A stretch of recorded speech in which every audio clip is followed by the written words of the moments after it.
Good evening, everyone. It's 6 p.m. This is Wednesday, June 28th. Regular workshop meeting of the Board of Directors Commission of Madeira Beach. Could we have a roll call, please? Mayor Rosteck, Present. Vice Mayor Kerr, Here. Commissioner Taglerini, Commissioner McGinn, Here. Commissioner Brooks. Here. All are present except for Commissioner Taglerini. Okay, thank you. First up is public comment for any items that are not on the agenda. If you'd like to come forward and talk to us, we'd love to hear what you have to say. Please come up. Thank you. Hello, my name is Darren McClellan. I am the president of Madeira Beach Youth Baseball and Softball. Thank you for having me. Just first and foremost, I want to say we just completed our season, our spring season this year, very successful, almost 450 kids, T-ball all the way through 16U softball. With our success, we've had a lot of success, obviously, in the postseason, our all-star season, which we are still currently in. Two of our teams made, actually three of our teams made the state tournament, two of which came in runner-up at our state tournament here at Lake City, just completed just this past weekend. With that success in being in runner-up, they did qualify to go to the World Series, which we've gone a couple times in the years past. That is a great tournament, unbelievable experience, 10 days that these kids get to be on a national stage. But with that, it's obviously a costly event. Madeira Beach has been very gracious to us over the years of being our title sponsor and giving us some money for these families to be able to do that. Hopefully that's something we can continue here this summer. Okay, thank you. Thank you.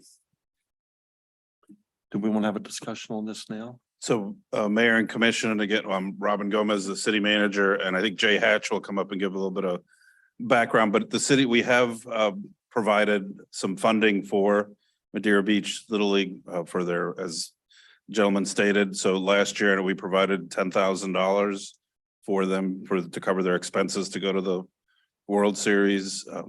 Sounds like that's a similar request for this year. And I think that's the request. So be happy to continue to support them. They do provide great ambassadors for the city. So happy to, at the commission's pleasure. I would be happy to continue supporting them. I also agree. I concur. On a workshop, is that something we actually vote on? No, Yeah. we just have to be come around to a regular meeting. No, I definitely support that. Match the funding that we did last year. And it's under the threshold. I don't believe it has to go to a vote anyway. No, it's just essentially a contribution to Yeah. other organizations. So it's something we can do administratively. And on the only condition is that they have to win. Okay. Excuse me, just kidding. No, we hope that everybody enjoys it, have fun. And the only two requests that I, just like I tell my daughter, is have fun and hustle. Best of luck. Yes, thank you.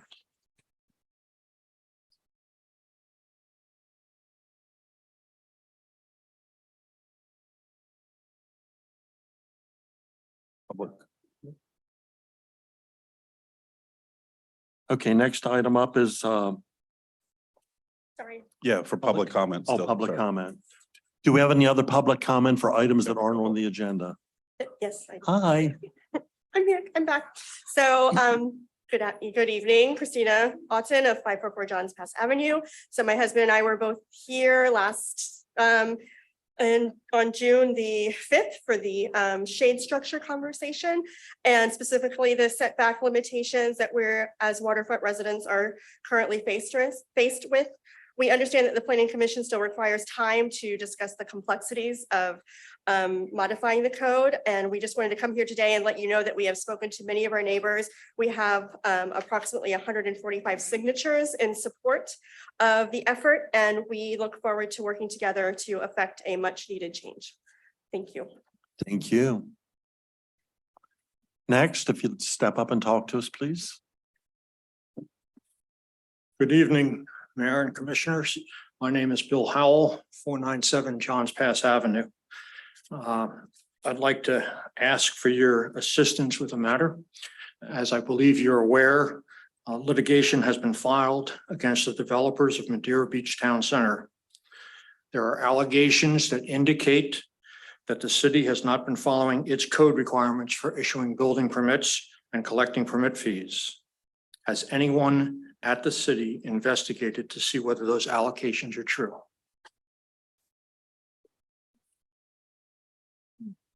Point one, the lawsuit says that the Cambria and the two condominium projects on 150th, quote, furthermore, code 110-71A14 requires that a certified construction cost estimate shall be determined by a qualified and licensed contractor, architect, or engineer or professional estimating firm, itemizing total costs in a certified estimate. No such estimate was ever submitted. The lawsuit says that the developers simply wrote in their own numbers for the value of the job. Is that true? Has anyone looked into it? The city's permit fees are based on the certified construction estimate. Permit fees are 2.5% of the project value, so every 1 million underestimated costs the city $25,000. Point two, the lawsuit says prior to constructing Condo B, Town Center Condo B Development LLC submitted a building permit which failed to include a site plan as required by City Ordinance 110-31. Is that true? The city can't issue building permits without a complete site plan. Bullet three, the lawsuit says that Madeira Hotel investors entered into a parking lease agreement on February 10th of 2022 with Madeira Triangle Properties for the new Tiki Hut restaurant on the Hotel A site. The building permit for the Tiki restaurant required 35 parking spaces in order to comply with the city's parking requirements. Madeira Hotel investors submitted a purported lease for 35 spaces between Madeira Hotel investors and Triangle Parking LLC. The lease fails to provide the parking required by the city code because the lease provides that during construction of Hotel B and the attached parking garage, the leased premises will not be available. Not be available. Did the city approve that? Did interim city attorney Trask review it? The point of the matter is that there have been allegations that the city is not following its code and that it is costing taxpayers hard dollars. I guess the question to the commission is, what do you do about it? Do any of you think that the allegations should be investigated? Or not? I'm respectfully requesting that the commission consider asking the city manager to investigate and report back to the commission at their next meeting. Thank you. Thank you. City manager, you have any input on this? If that, excuse me, if that's your commission would like a direction, that this is currently a lawsuit between private entities. They're simply mentioning the city in the narrative. We have not received any legal or other documentation. This is something that happened 5 years ago. So But isn't this gentleman alluding to that some people from the city or ordinances weren't followed? That do we need to take a look at that to protect ourselves? we certainly or- can. I mean, if that's how you'd like to follow, to direct, we can certainly do that. Anne Marie, I mean, it's a lawsuit. It's not a lawsuit against the city. I think that we are doing internal checks and balances with our building department and what is going on. From adding staff to working, you've worked with them. You've been in meetings with the building staff, I believe. I don't know that we can go back, or I I don't see the value. I guess I need someone to tell me what's the value in going back to 2016, Robin, that development was approved and Approved in 17. I believe. 17, something like that. Early 17. So what are we looking for? If they're in a lawsuit, the city's not involved in that. Mr. Trask, do you think we're gonna get involved in this as in, are we gonna get, I guess, named a party? So as of today, the answer is no. You know, and it's purely speculation. You know, until we actually get served with a lawsuit, you know, I don't want to speculate on what's coming and what's not coming. But these are questions about what happened when the project was being reviewed in 2016 and 2017, way before all of us. And just a reminder, I stopped being the city attorney in June of 2017. So. Mr. Mayor. Yes, sir. I'd just like to remind folks, because you're referring to 16 and 17, this lawsuit calls out an agreement reached in February 2022. Okay. Okay, thank you. The city is not a party to that agreement. That was a private agreement between the developer and the individual plaintiffs in the lawsuit. The city is not a party to that agreement. Okay. Vice Mayor, do you have any comment?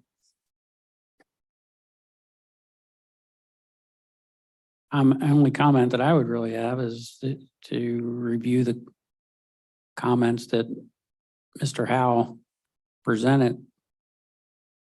If nothing else, to make sure that, we be the best that we can be and learn from if there is anything there that we need to be concerned about from the city standpoint, as far as upholding the permits, as far as, what parking does, but I would imagine that the building officials are gonna want to do that anyway. But if there's any comments that were made, that there was mistakes made in the past, want to make sure we're learning from them. I don't want to spend resources for the city attorney to chase things that we are not addressed, that we don't need to. When I want to spend his time and our treasure on that unless we need to. And I think we could also remember that a lawsuit is a lawsuit. Just because someone files a lawsuit and makes their accusations doesn't mean it's true. Not saying that it's not true, but it is a lawsuit between individuals and not the city. I think that, if there's something wrong with parking, that would be relevant to today for a business license or what have you, but there's protocol. I'm sure Robin can check that, but the other things that have to do with past, I just don't see where we should even be involved in that, in my opinion.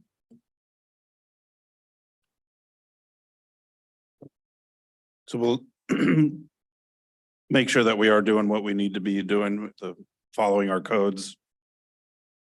Excuse me, our city codes and certainly the Florida building code. To see what, excuse me, how we can continue to improve. All right, thank you. All right, next item up then. If there's no other public comment first, is there any other public comment? Please step up.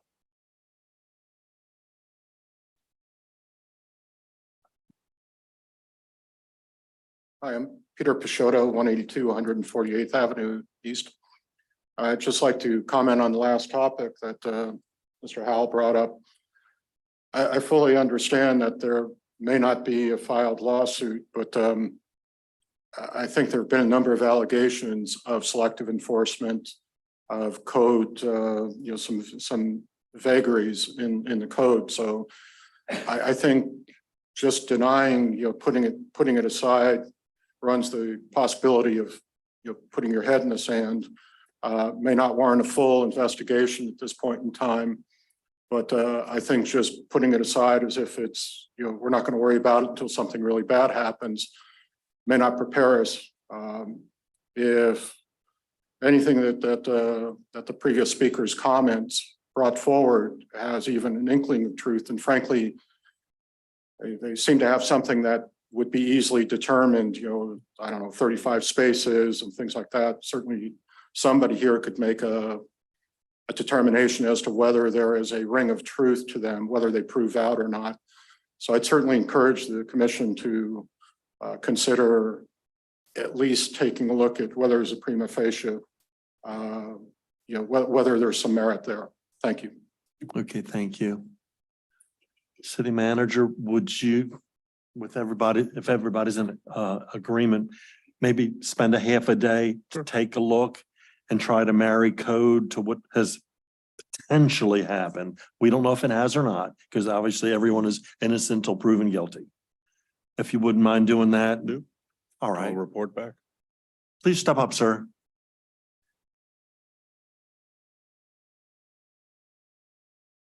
Good evening, everyone. Doug Andrews, 91 41st Avenue. I'd like to comment on what we're talking about here. Guys, with the number of lawsuits that have been filed in this city by individuals against individuals, including people on the board against other individuals, we don't go through a whole laundry list of investigating every aspect of these things. We let the courts or the state decide what's going on, and then we act accordingly after it's done. There's no reason for Robin to go and look and see what happened 5, 6, 7 years ago, or even a year ago. You guys are talking about a private agreement between two individual businesses that you want to investigate. Why? It's an allegation. It's an allegation. And by the same guy who's made allegation after allegation after allegation in this city, and most of them come up nothing, okay? Spend your time on the things that need your time. This isn't part of it. Or if you start looking at this one, then you're gonna have people marching up to this podium on a daily basis, every meeting, saying, well, why don't you look into this problem? Why don't you look into this? This was filed, this was filed, this was filed. Waste of time, guys. Let the courts do their work. Let them come up with any kind of investigation. We're not even named on this lawsuit, and we're gonna do investigations for it? Absolutely not. Absolutely not. Thanks. Thank you. Please come up. Back to the original topic. My name's Jason Hoke. I live on Normandy Road. Just moved here in October. Love it. Lifelong Florida resident, moved from Seminole. Cannot enjoy my backyard. I have no covered shade. I've got a setback issue myself. I got friends, many friends on the water right now that cannot enjoy their homes in the summertime. And I think it's a major issue we got to address from a code perspective and figure out what we can do to enjoy this beautiful place we all live in and love. So I'm supposed to go to a Bible study after this. I normally host it at my house, can no longer host it at my house. So appreciate if we can get something on the agenda to address that. Thank you. Thank you. Would anybody else like to come up and speak? Please come up, sir.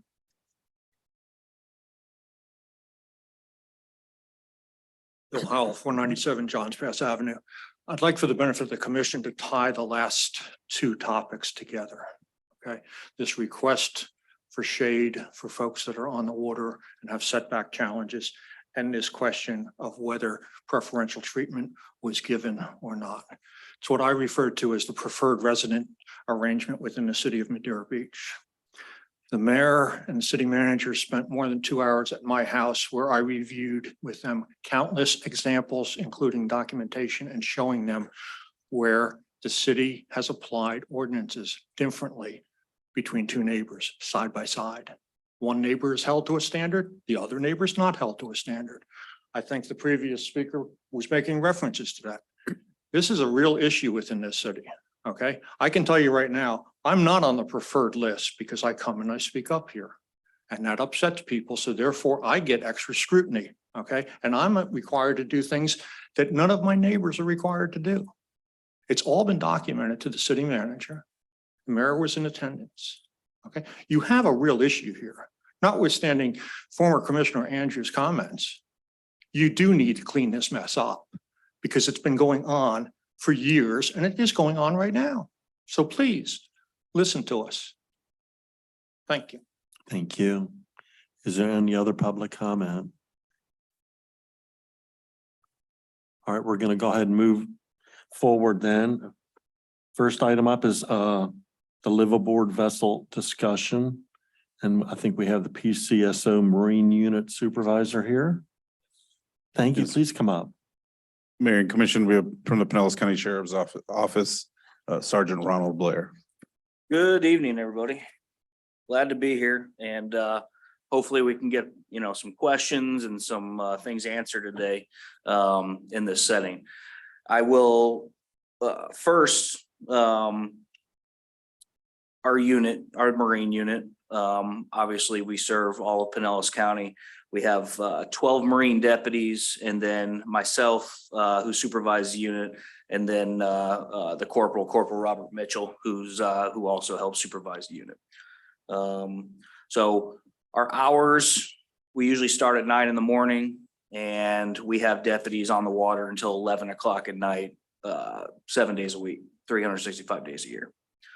As far as liveaboards go, we have liveaboards and derelict vessels. They're both very hot topic issues.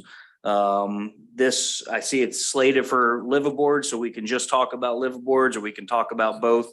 Totally up to y'all. I'll start with liveaboards since that's the topic of discussion. You do have an ordinance for liveaboard vessels. And it matches. The biggest problem we've had with ordinances from other cities is that the definition of liveaboard vessel that the city comes up with does not match the state definition of liveaboard. Yours ordinance does, so that's good to start with. And to explain to everybody what a liveaboard vessel is, the state defines it as a vessel that is used solely as a residence and not for navigation, a vessel for which a declaration of domicile has been filed pursuant to, and then it gives another Florida state statute, and a vessel used as a residence that does not have an effective means of propulsion for safe navigation. Section B and C there. So B is a vessel that has a declaration of domicile. I've never seen that ever. So, I mean, we can pretty much throw that out because I have never once seen that. I don't even know what it looks like. Okay. A vessel used as a residence that does not have an effective means of propulsion, we can get rid of that as well because that's now a derelict vessel and then we will be handling that criminally. We'd rather handle it criminally than handle it with an ordinance, slap on the wrist violation. If you understand where I'm going with that. So the only one we really have to deal with is a vessel used solely as a residence and not for navigation. That's difficult. It's very difficult for anybody to say that this boat is used solely as a residence and not for navigation. Because if a boat is anchored right out here in the water, okay, it's state waters, the person's living on it for 5 days. And then we go to check on the boat and they pulled anchor and traveled 30 feet. Well, they just used it for navigation. Okay. It takes a lot of effort to go in and I'm not saying we're not going to put effort forward to, do these investigations, but a lot of the time, these people that are living on their vessels, not a liveaboard vessel, but people that are living on their vessels, it's very hard to make them or determine through an investigation that they are actually a liveaboard vessel. A lot of them have addresses outside of, obviously you can't get mail to your vessel, right? They have addresses, not a PO box, but actual addresses where we can send mail to. And the question is, do you live at this address? Well, yes, I live at this address, 3 days out of the week. Okay. Well, it's hard to start proving these kinds of things, which makes it very difficult to, actually pin down, yes, this is a liveaboard vessel for sure. Is it something we're doing? Absolutely. We have other cities up and down the coast here that have the same issues and the same complaints. And it's just very hard to, liveaboard vessels are actually few and far between. There's a ton of vessels that people live on, but it's very hard to pin down that this is a liveaboard vessel. So do you have questions that I can help answer? Because I know I kind of ran around a little bit, but I'm happy to answer questions on liveaboards, and then we can go into derelicts if you want to go into derelict vessels. Sure. In our ordinance, item 1, let's see what section it's under. 7861 general regulations says all liveaboard vessels must be docked in a licensed marina facility located within a zoning C4 district. So can that be enforced to where if you identify you have a liveaboard, can you have them moved to this? Yes, absolutely. Once we identify the boat as a liveaboard, 100%, all these ordinances that you have in place can and will be enforced. Absolutely. Or do we need to change the ordinance? Is it too restrictive? Well, the problem with changing the ordinance is that as a city is only allowed to, when it comes to vessels, to create ordinance for liveaboard vessels. I know in the past, a lot of cities have tried to say any vessel anchored in our area, you know, it has to, they throw down some number of hours they can stay without a permit. We can't enforce that because it violates Florida statute. Okay. But as far as liveaboards, and that's why it's hard to change it, because you can't restrict it any more than, I mean, liveaboard's about as strict as you can go. Right. So that's the issue in enforcing it, is doing the investigation and saying for sure this is a liveaboard. Because again, once we can say that, all these are in play, and we will absolutely issue ordinance violations and you know, move up the ranks as we need to get liveaboard vessels to comply. But I don't think you can change your ordinance any more than it is, because it's well written. It's just the fact that I can't make a boat be a liveaboard. And right now, you don't have much out there. I mean, you got quite a few boats, but you don't have any derelicts right now. There's no derelict boats out there. There's a boat docked out or anchored out here that's at risk of becoming derelict, and we just issued the second citation today. One more citation, then we can go the nuisance vessel route and have that boat removed after a 21-day period if they don't fix the issues with the boat. But as of right now, you got no liveaboards and you have no derelicts currently. That could change tomorrow morning. But Sergeant, has your unit identified any liveaboards in this area in the last 2-3 years? no, none. And again, identifying as a liveaboard per Florida statutes that We have not identified. I've been here almost 4 years in the unit, actually just at 4 years in the unit. And we have now, when I first started, we weren't hitting it nearly as hard as we are now. But no, I have not seen an actual state definition liveaboard yet. And certainly in my 18 months here, it seemed the unit's direction has been, I think, well, you can correct me, but clearly looking at derelict or abandoned, as you mentioned, and taking the 22 or so that were removed from this area last year. Sheriff Galtieri has made it a point that we will, you know, hit the problem hard, and he's shown it, you know, a year and a half ago now. We started tackling derelict vessels hard. Hurricane Hole area over here, I'm sure everybody in here knows what it looked like 2 years ago, and there's still plenty of boats there, but it looks a lot different than it did 2 years ago. That's for sure. And that's because the sheriff gave us the opportunity to rewrite our policies on how we do things and go out and clean it up for sure. So part of the issue is that they're moored vessels out in the open water and they're there for an extended period of time. Is that correct? They're anchored. Yep. And here's another thing. So there's anchoring and mooring. And that also, and I don't think that comes into play in your guys' ordinance, but certain cities' ordinances, we can look at it, but certain cities, they refer solely to mooring. But mooring is tying to a fixed object, and that, if they were actually mooring, could be something that we could enforce. but most people are just anchored in the water. Which is, I know it sounds funny, but it is two completely different things. And we send our dive team out to each city probably twice a year, once or twice a year, to inspect these boats that congregate together. Hurricane Hole, South Pasadena has an area down there. And we'll send the dive team down there and make sure they're actually anchored and not moored to, a hard object. When we did the first one a couple of years ago with the dive team, they found a motorcycle that was thrown in the water and people were mooring off to that. That's illegal mooring. We can handle that all day, but just an anchor out there, that's legal. But by state statute, they're allowed to anchor as long as they want. Correct. And there's nothing a local ordinance can do about that. Is until we can determine it to be a liveaboard, unfortunately, no, there's not.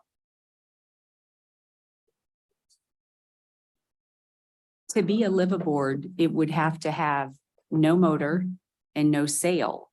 If it defined as no propulsion. No. So if we can do an investigation, right? And say we watch this boat, we throw undercover deputies or just deputies sitting on the seawall for 3 days straight, and we can watch this boat, or a week straight. I don't know what the actual time frame would be, but let's just say a week. Okay. So if we can throw a deputy on a seawall and watch this boat for a week and say, okay, this guy's coming and going every day, every night for a week. His address he has a PO box, so he doesn't have a physical address.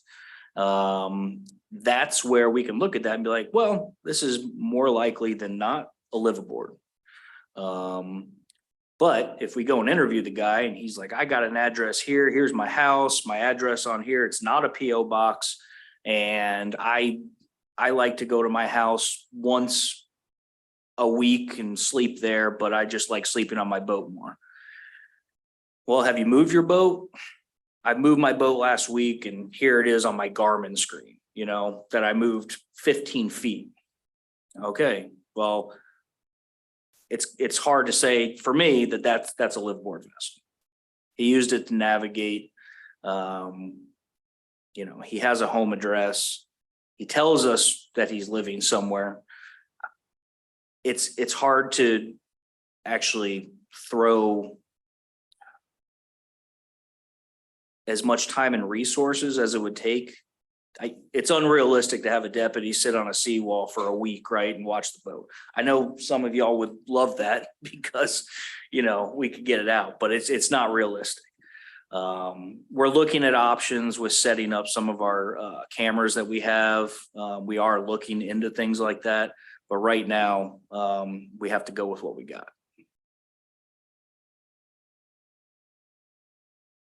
But, and I'm sorry, to answer your question, they can have sails, they can have propulsion. It can still be a liveaboard vessel with that, 100%. Are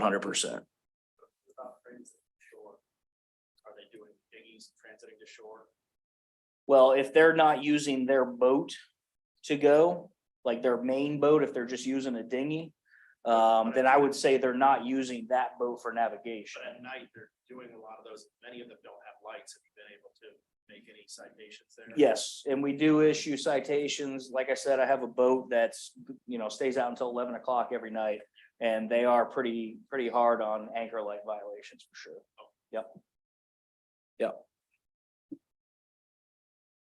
And if anybody sees an anchor light violation or wants us to check, a boat that we may have missed, it's rare because my people are out there all the time. But if there's something you ever want us to check on, don't hesitate to get in touch with me, or just call the sheriff's office and say you want to talk to me. I'm happy to, send a boat out and look at anything. So. Yeah, and when we've received some even recently, we do turn them over and they do go out and inspect them. So they're very, very, quick to respond and go out and make, inspections, et cetera, that you need to do. So yeah, I encourage anybody that has or sees any vessel or boat, please, you can call us, or as Sergeant said, call the sheriff's office directly. I'll tell you one more thing that we're also doing to try to help is, you know, it's one thing to drive your boat on the water every day and find these boats, but once a month now, I'm sending one of my Marine unit deputies up in our helicopter with our flight unit, and they're flying over each city just to make sure we haven't missed, you know, we didn't go down this canal this month for some reason, and you know, there's been a boat there that we didn't know about. So that's helped us a lot. Not necessarily Madeira Beach, but we found some derelict vessels in the Anclote River that we, you know, don't go to very often. So it has helped, but we are doing that once a month as well. Does your technology allow you to GPS, identify a vessel, put a GPS tag virtual on that vessel and then revisit that a month later or a week later to see? So all of the boats that we investigate, we have GPS, not active GPS, because obviously you need a search warrant for that, but we have like a GPS location saying, hey, this is where the boat is. Right. But as far as tracking the boat to see if it moved, I can't legally do that. No, I can say that it was at this lat long location, you know, on June 1st, and on June 26th, it's at the same lat long position. But that just tells me, it really doesn't tell me much, you know, but as far as watching the boat, I can't track it. Well, with how GPS. can we as a community help? You can, again, you see something that you want us to investigate. I don't want anybody to ever hesitate. We're on the water all the time. We're more than happy to go out there. If we can find and document a liveaboard vessel, we're more than happy to deal with it. I can't wait, to be honest with you, to say we finally, you know, we got one. But same thing for derelict vessels. Whatever. If you see an anchor light, if you see a boat that doesn't have an anchor light, let us know. We do a lot, but we can only see so much. So if you see something we're not, let me know, and we're for sure going to go out there and handle it. And we're going to give you a reason. If you say, hey, this is a liveaboard vessel, we'll go out, we'll investigate. And if it is, or if it's not, we'll tell you exactly why it's not. So it's not just going to be a yes or no. It's going to be no, and this is why. And I think that helps everybody understand too. Okay, and your contact information, get that through the city. Yep, Robin has it. We're in regular communication. Great. Okay, thank you. Let's see if we have any questions from the all. Come on up, sir. Yeah, come on to the. Yep. Any plans to increase the density of liveaboards approved for the municipal marina? Could potentially have an impact there. I don't know. Just a thought. Think something we've discussed before, not currently, but certainly something we can look into. Crabby. So the Treasure Island Yacht Club just threw out liveaboards. So there's a lot of people going to be doing this or looking for a place. If I could have or Brian Crabtree, our marina manager.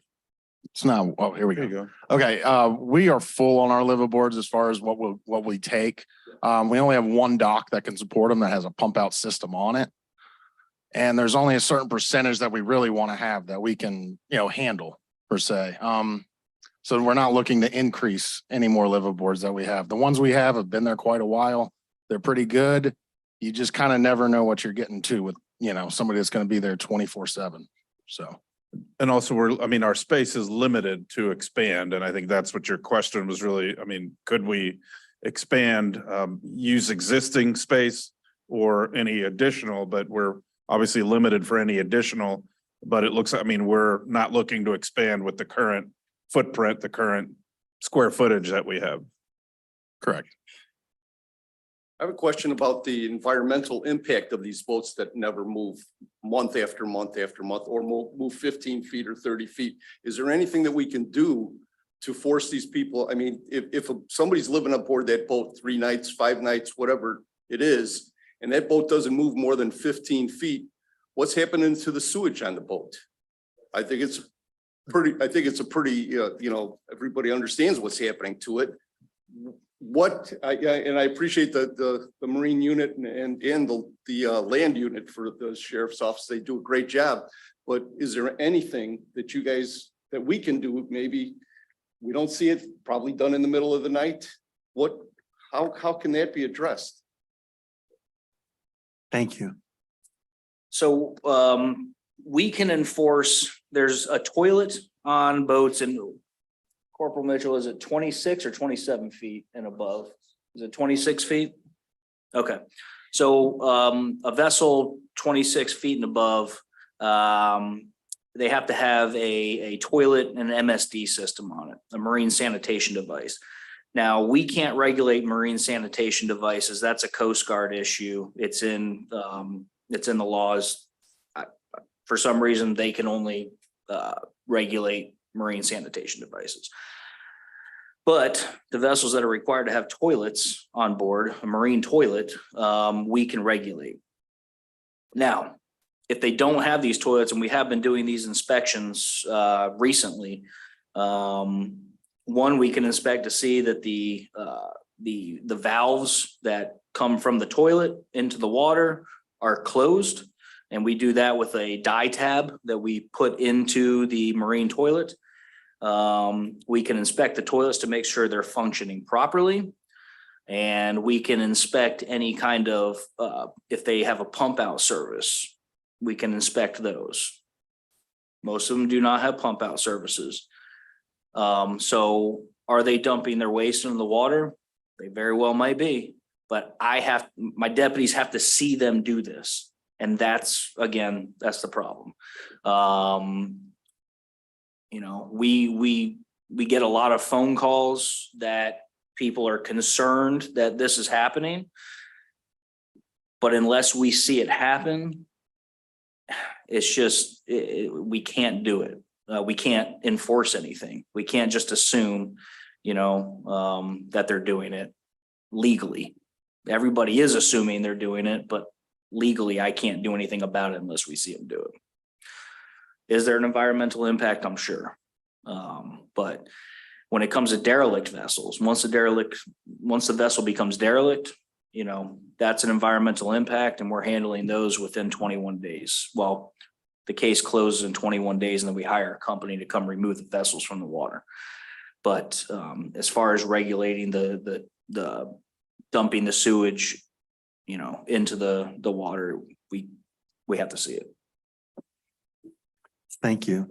Yep. Please step up, sir. I'm actually a delivery skipper, so 100-ton captain and things like that. So I have some familiarity with this. Plus in San Francisco, there was a pretty large mooring field. Are there any ways to, looking at that definition, that's impossible for you. 4 years of trying, and solely as a residence, and something that they say it's my only home. I don't know who wrote that, but it certainly wasn't somebody who was trying to get rid of liveaboards. So either that changes or you come up with a different approach. Is there a way to either look at registrations or insurance requirements or mandating those for the area?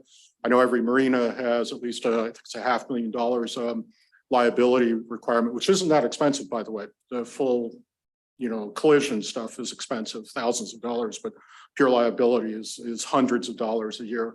Is there any way to look at other things, or what's your best thinking on how to provide something that your deputies can go out and actually enforce? Because I get it, you can't enforce that.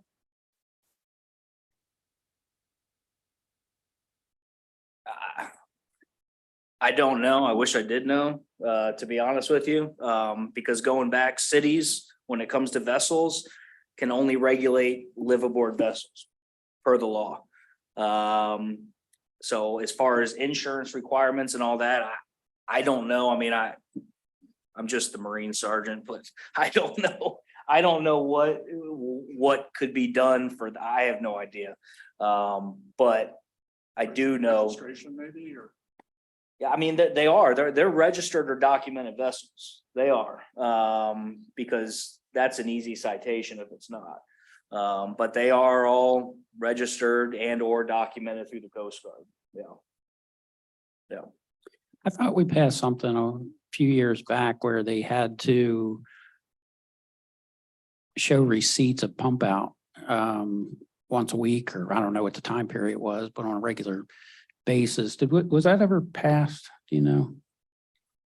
Just Or- states that it's, I mean, if you're in the city's waterway and you have no means to pump it out, you would have receipts. Even if they're $0 receipts, you would have some sort of documentation that you're having them pumped out.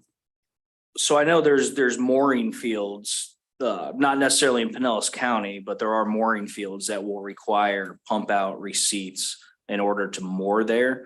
I don't know if there's anything in your ordinance as it pertains to requiring a pump out receipt.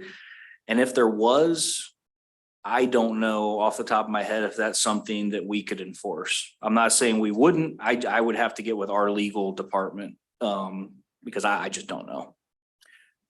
Vice Mayor, there is something in there under 7862C. Let's see, last sentence in the paragraph. The city marine or city manager may establish and post reasonable rules and regulations for liveaboard anchoring or mooring and pump out schedules to ensure the public health, safety, and welfare of persons and property within the city. Is that in the marina though?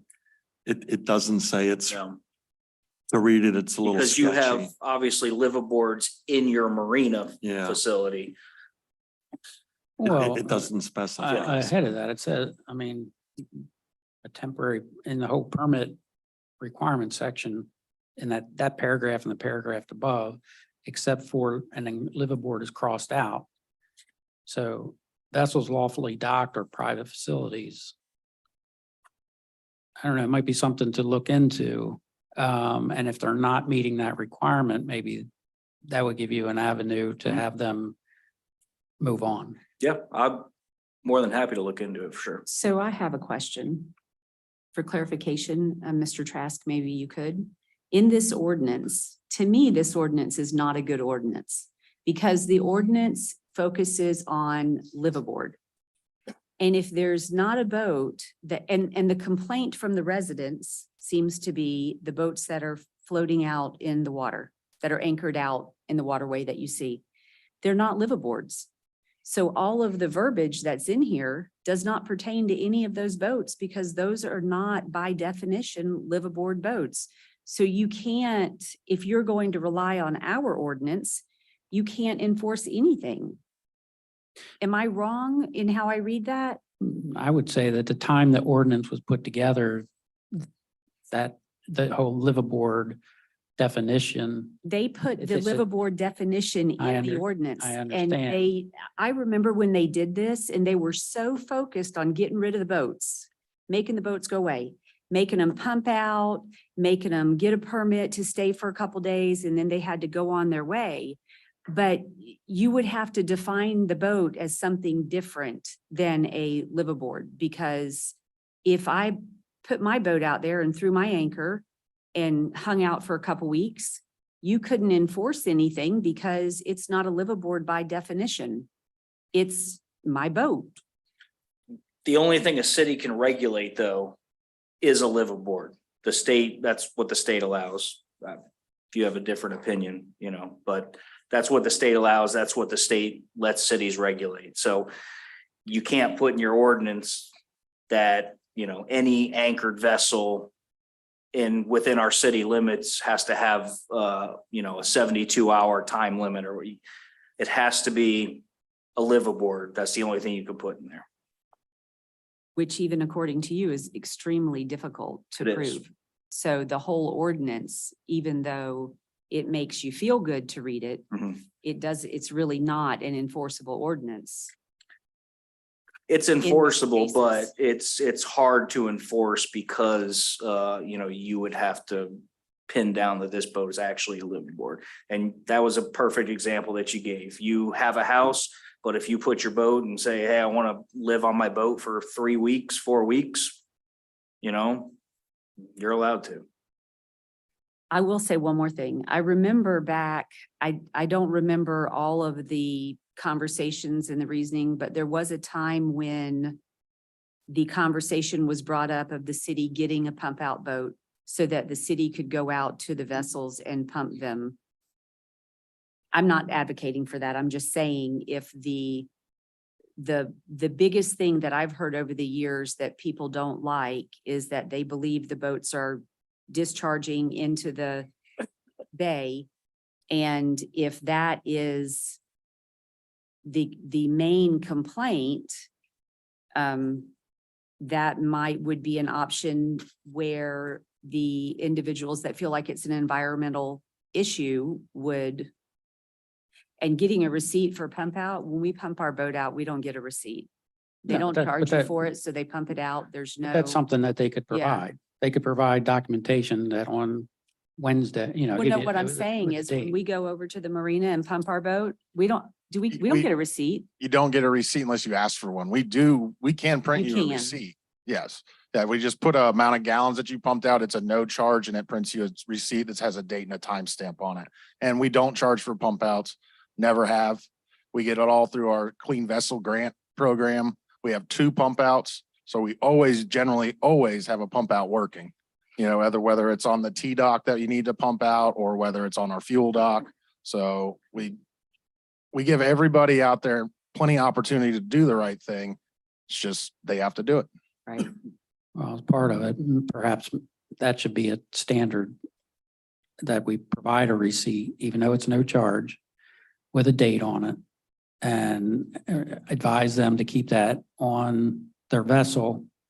If requested to see it by the Marine unit, And I did not know that either. So that's good. it'd be helpful. Yeah, no, absolutely. At least that piece of it Yeah. would be addressed.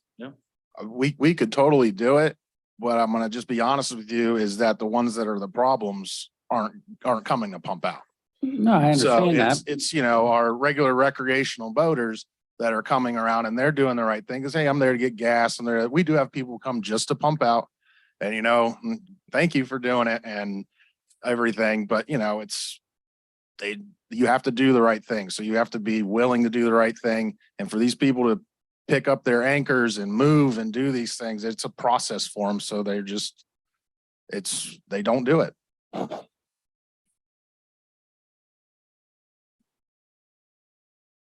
Anybody else? Sergeant, thank you for your time. Absolutely. I encourage anybody Thank to you. reach out anytime you need anything. Thank you. Thanks, Sergeant. Okay, we're gonna move one item up on the agenda. The city manager asked for this. We're gonna stick letter I in there now. And that's City of Madeira Beach Master Plan and Land Development Regulations.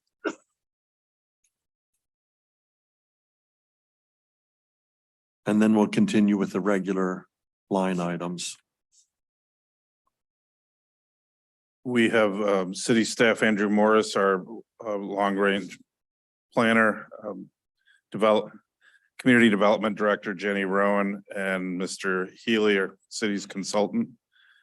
They provide some more overview on our master plan process.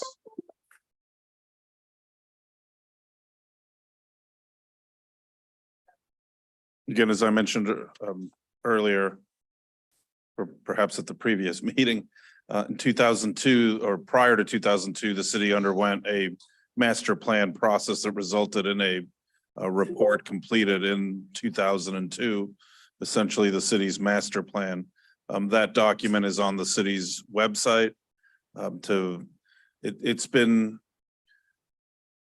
parts of it, components of it have been applied over the years. The city has not updated that report, which is our goal this year, to begin that process to update the master plan and really our strategy. What will the city look like in 5, 10, 15, 20 years? Where are we headed? What types of economic development, redevelopment will be allowed? Pretty much the continuing of the footprint for the city into the future. So I'll turn it over to staff.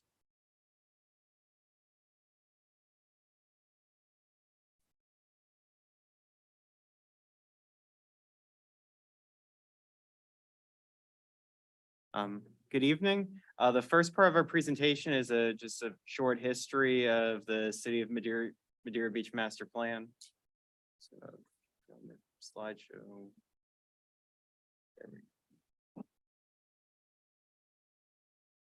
So during this presentation, I'm going to go over just brief overview of the City of Madeira Beach Master Plan, Resolution 02.21 that adopted it in concept, and then Ordinance 984 that was a proposed ordinance to adopt parts of it to our comprehensive plan, but unfortunately that ordinance was not adopted. It was voted down at a second reading. So the Madeira Beach Master Plan is simplified. It had 29 initiatives in it for that would have been proposed changes to our like comprehensive plan and land development regulations. The initiatives and also changes to our land development regulations would have helped incentivize and guide redevelopment in the Madeira Beach moving forward. With these initiatives, I colored the ones in yellow that we adopted something similar to it, but not exactly what was proposed in it, but kind of the concept of it. The main thing that we actually did was when FDOT rebuilt the Johns Pass Bridge. It was done within the existing footprint, which protected access to Johns Pass Village. The initiatives continue onto this page. And then on the map shows one of the initiatives that had creating like three centers, Madeira Beach Town Center, Crystal Island Neighborhood Center, and Johns Pass Neighborhood Center. Resolution 02.21 adopted the concept of the Madeira Beach Master Plan. The resolution being adopted, like the goal was for adopt more ordinances that would have in our comprehensive plan, our land development regulations adopt elements from the Madeira Beach Master Plan. The resolution did mention, though, to like protect city-owned properties like the Gulf Beaches Library, Rex Place, Recreation Complex, and municipal buildings to continue to be publicly owned and for public use. Ordinance 984 was a comprehensive plan amendment to implement the Madeira Beach Master Plan. It included both amendments to our comprehensive plan and then our future land use map. And it would have established new land use designations for certain areas of the city and adopted density and intensity bonus incentives with approved plan unit development and development agreement. Why this ordinance wasn't adopted, when the state, the Department of Community Affairs reviewed it, they rejected the ordinance based on concerns with increasing residential density within the coastal high hazard area and lack of data analysis of potential impact on public facilities from additional residential development. And then after that, it was voted down at its second reading when it came back. There were some concepts that in other ordinances that were adopted by the city of kind of concepts from not exactly what was proposed in the master plan, but influenced by it. Examples include a plan development section of our code, the Madeira Beach Town Center Special Area Plan, alternative temporary lodging use standards, the redevelopment planning process, and impact fees. I just wanted to include some more illustrations from the Madeira Beach Master Plan. Jerry Murphy's gonna do his presentation. Is it downloaded on?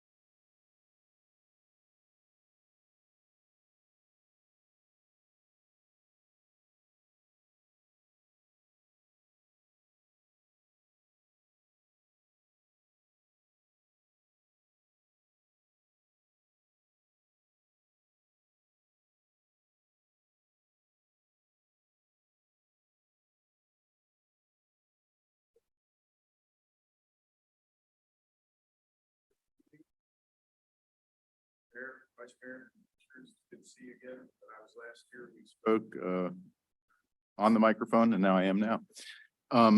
When I was last here, we spoke about looking at this master plan and moving forward. There seemed to be a consensus about looking specifically at Johns Pass Village and the work that Dewani had done there. And I refer to this as the Dewani plan because his footprints are all over it. And so what we've done is taken a look at how we might move that forward. So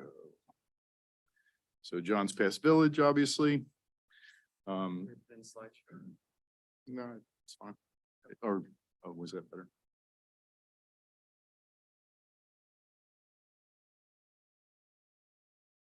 That's better. Johns Pass Village. So a little background on Johns Pass Village. The pass was created by a hurricane named after a pirate named John. Pretty simple.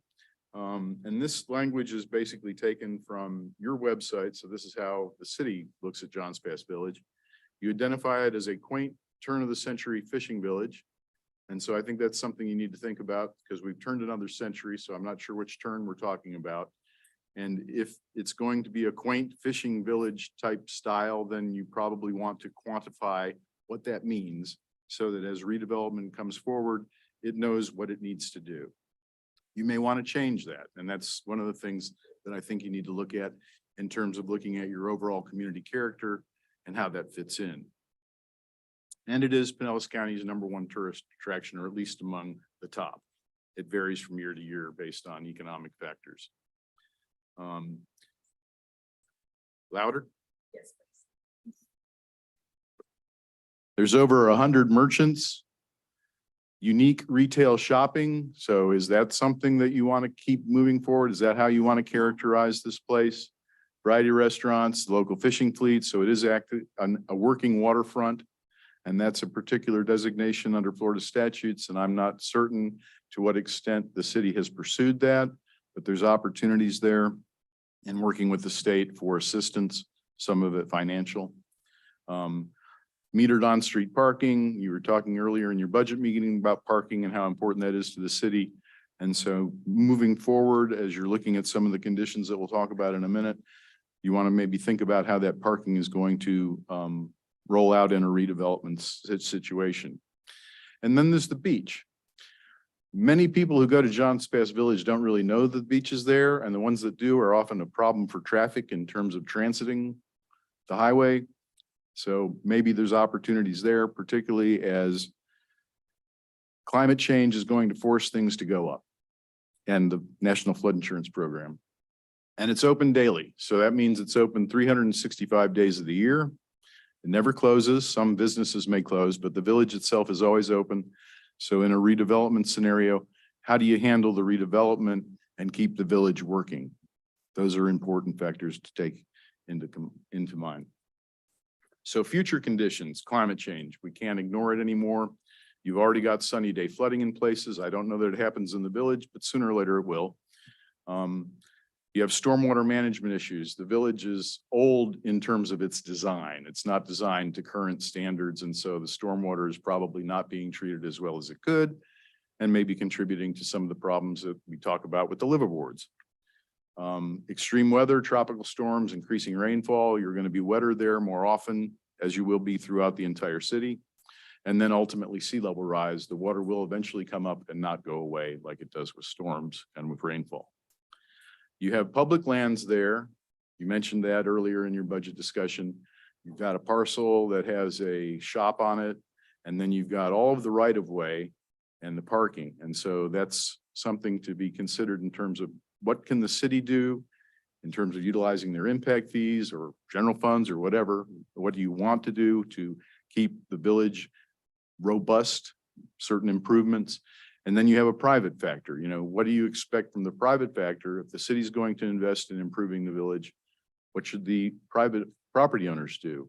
What's their role in this? And then particularly, what's that vision as it redevelops so that you can make provisions that require certain types of standards to be met, those standards to be determined through the process that you'll be engaging in if you decide to go forward with this. And of course, the recognition of the beach and its proximity. So what we've looked at in terms of the conversation that we had previously is what some project objectives might be. Again, what I call the Duany plan, have whatever group is going to tackle this, probably led by your LPA Planning Commission, look at the Duany plan and identify the relevant provisions in that plan and evaluate them. You know, do we like what's in there? Should we go ahead forward with that? Is it no longer relevant or we don't like it? That needs to be determined in terms of revising that, whether you push forward and take what Duany had done back in 2002 and put in comprehensive plan policies if necessary and land development regulations that actually make that happen over time. Again, the character aspect, that's a lot about architectural standards. You know, what do you want? Do you want an turn of the century fishing village? Is it a turn of the century from the 19th to the 20th or from the 20th to the 21st? Are we going to modernize Johns Pass Village? Or is there a certain look that we feel is just so endemic and so charming and so loved by the people who go there that that needs to be preserved and put forward? And then how does Johns Pass Village, which is why I've kind of started with that focus, integrate into the entire vision for the city itself? Is that something that's standalone as a destination, more of an attraction? Or should there be a palette of things that as redevelopment occurs in the city, those things fit together? And then how do they fit together? And then looking further, you know, how does that work with the county? Because you're in Pinellas County, so you have a countywide plan that you have to be consistent with. The state's going to review it. You have Tampa Bay Regional Planning Council that could be of great assistance in moving this project forward. So you've got a number of partners that you need to think about and also work with. The other thing about the state is that right now they have a lot of money. So there may be some opportunity for grants. Then ultimately compile those results, quantify them during the vision planning process, and create land development regulations to implement whatever that vision turns out to be. So you need a project team to take this on. Obviously, it is for and by the citizens of Madeira Beach. So they're the controlling, pushing operative. And then the Board of Commissioners, City Commissioners. Under them is the local planning agency, which is generally charged with dealing with the comprehensive plan, making recommendations to this board. And that would, in my experience, it's been a very good board to work with in terms of starting these initiatives off and getting them through to fruition. Then you have staff. You will probably need some consultants or subject matter experts to take on the heavy lifting of getting this thing accomplished. And then your Johns Pass community members need to be involved because it's their home. Pinellas County, obviously, the transit authority, because of the mobility aspects. The more that the Johns Pass Village can operate as a functional activity center, the more opportunity you have for trip capture, where people come, they park, they may stay there. I think the trend now is for the upper levels, which are very hard for commercial and retail to operate in, are transitioning toward transient housing, hotel style rooms for people to stay. Well, that's not a bad thing because if they come, they park, they stay, they shop, they dine, they're not on the road causing the traffic problems that you're not having right now, but you have every season. And then finally, Tampa Bay Regional Planning Authority and the state of Florida can be both partners and supporters, particularly with the amount of grant funding that's out there now. And so you have some timeline considerations in terms of when you want to accomplish this project. And first is budget, obviously. You want to budget for it, make sure that you can afford it, that the capacity is there with your staff to get it done, that you have participation from the LPA. Then you have to think about, are there grant opportunities? Those windows start to open this summer and then close in the fall. Some of them rotate. There's just a lot of grant opportunities out there right now because of the federal funding. And then budget planning and hearings. You know, how much time will it take to get through the process? Then community participation. Do you have people who are only here part of the time and in the winter or in the summer, they go back north or go off on vacation? How engaged can the community be? When are the best periods of time to engage the community to get robust participation so that you can try and build consensus? And then ultimately, the regional and state and county involvement, whatever changes that you make to your comprehensive plan or land development code, the county is going to want to review them to make sure that they're consistent with their plan. You'll ultimately have to submit anything to the state, and the Regional Planning Council gets an opportunity to review and comment too. So that's kind of the process that you're looking at going through, some broad ideas about how you might approach it. And we can have a little more discussion if that helps inform anything, question and answers, whatever is helpful for you.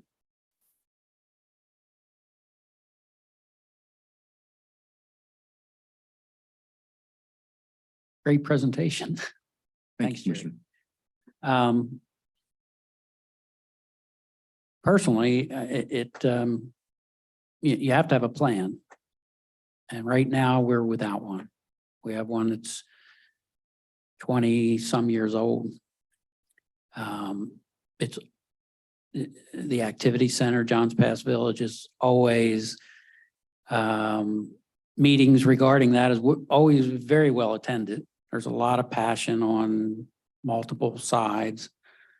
And this gives us an opportunity to address that in a non-conflict type situation manner. What's the first steps to move forward with this? Is it a budget item? You bring, assuming, would University of Florida be interested in participating in this? And if so, how? And then what's that budget look like actually to start things off? Have you considered any of that? Well, a lot of that has to do with what it is you want to do. How much of a process you want to have, how many public meetings that need to be facilitated. And I think the first step, my recommendation would be direct this to the LPA as an issue for them to take up and let them construct a process moving forward and then make that recommendation to you. And we are happy to work with the LPA to facilitate what would call the scope of work. And then if it's not something you want the University of Florida to do, that's fine. You can take that scope of work, attach it to an RFP and go out into the world. Doing that, of course, is another process, as Clara well knows. You have to go through the process and there's time involved. And so that takes additional time. One of the benefits of working with us is that you already have a master research agreement with us. And so we can generally start on something as soon as a scope is established. But I'm not going to proselytize you one way or another. That's totally up to you. Sure. But I would say get to the LPA, task them with this, let them factor it into what they have to do, and they can come back and kind of give you maybe a timeline and a recommendation on how they see the project unfolding.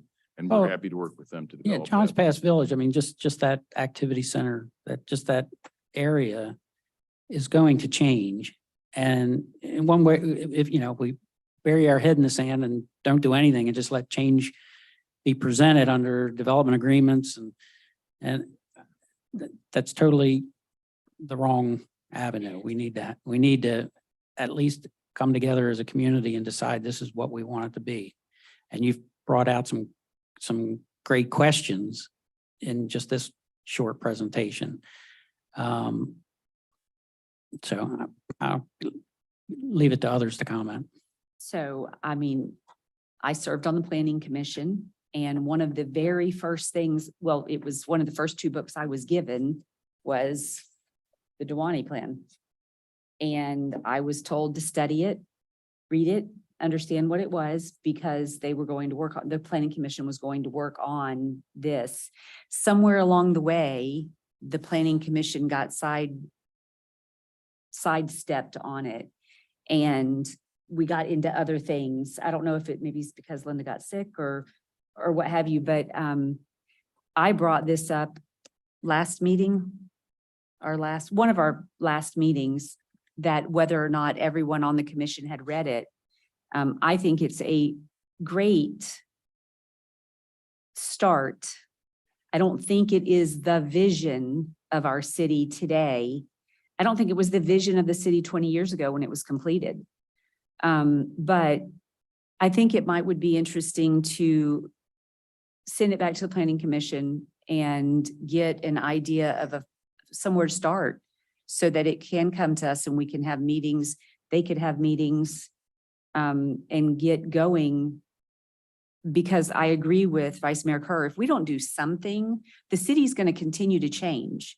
And it's going to change haphazardly with no architectural guidelines, with no, I mean, I've said a million times, if I'd have sat here when the town center was done, I would have been way more focused on the exterior look of the buildings than I would have been on a 7-story building as opposed to what's there now. That's where my input would have come. I would have been more inclined for tall and skinny instead of short and fat. I would have wanted a little taller, skinnier building with a lot of green space as opposed to short, fat concrete buildings that have no green space. So I really think it's important that we get moving and get some guidelines and get a plan for the city. How do we task the planning commission on something like this? I mean, yeah, we have Johns Pass Village, and that's a subsection of something much bigger. You have 3 individual, I'll call them activity zones. They're not by the legal definition, not, but that were outlined in the Dwani plan. They all need to have whether they're the same architectural feel or not, and that's just one piece of it. What's there now, there's certain residential pieces that do you have to look at any zoning opportunities or changes for the center section? I don't know. It had to be something open for discussion. As you drive into Madeira Beach, again, as Linda would say, do you want it to be a destination or just something that you pass through getting to where you're going? The sidewalk widths, and I don't want to start getting into the integral pieces of it, but where does the planning commission start? This is a huge project. Do you start with individual pieces such as the village and then you expand on that over time? Do you adopt something for the village and then you adopt something more citywide at a later date? Is that the timeline? Is that how, it's a lot to meet on, and there's we want more input from residents, not less. So, as far as budgeting and making a proposal, I don't know how you do that, but we need to get as much input as we can. They did a really good job a couple of years ago on that, but I think we could expand a lot on the comments that the planning, or not the planning, but the staff had received on previous meetings. But I don't know, that would have to be proposed on how to even bring it to the planning commission. You would do it by a motion, and then I think the city manager would work with the planning commission chairman to develop a process and with community development staff. I think a couple of things I've heard. So I think there's a desire to be proactive in your planning instead of reactive to proposals that developers come up with. I think that given that this has not been done since 2002, and that process was a somewhat lengthy process, which did have major involvement from the community compared to what I've seen of community involvement in our planning process the several years that I've been working with you. The other observation is we used the Dwani plan at that time because we were looking at impact fees. We needed to revise the comprehensive plan to provide for levels of service standards. We needed a mobility plan, and there's a lot of mobility recommendations in the Duani plan that we extracted from that, but that was our major focus. And I'm pretty sure that's probably why the LPA didn't take it any further. There was not really any direction to do that. And there's plenty of things to do. So, but I think if you start out focusing on Johns Pass Village, which seems to be a focus of the community right now, it's a good opportunity to get everybody talking to each other and trying to build consensus around something that a majority of folks can agree on. I won't go for everybody because I've not seen that here. But I would say that, you can build consensus. And cutting your teeth on Johns Pass Village then allows for that momentum to move on throughout the rest of the community. The town center's done. I mean, it's not built, but basically that's all been approved by development agreements. I think the next big task, the next big lift is Johns Pass Village. Come to consensus about that. And then you can kind of fill in the rest of the things from those decisions and what you've learned by tackling that kind of big commercial mixed use public-private project. So we would need to bring this to our regular meeting for a motion to have the planning commission, or can we just say that if we all had a consensus here to have the planning commission start something? It really should be at your regular At the commission regular meeting, Okay, to that's what I have public thought. input and have an action item. Yeah. I would be for that. Absolutely. I would like to see the citizens more involved. Let's get a citizen advisory group. Let's review the Duani plan. I finally did take a long look at it. It has some wonderful ideas. Can they all be incorporated 20-some years later? Probably not.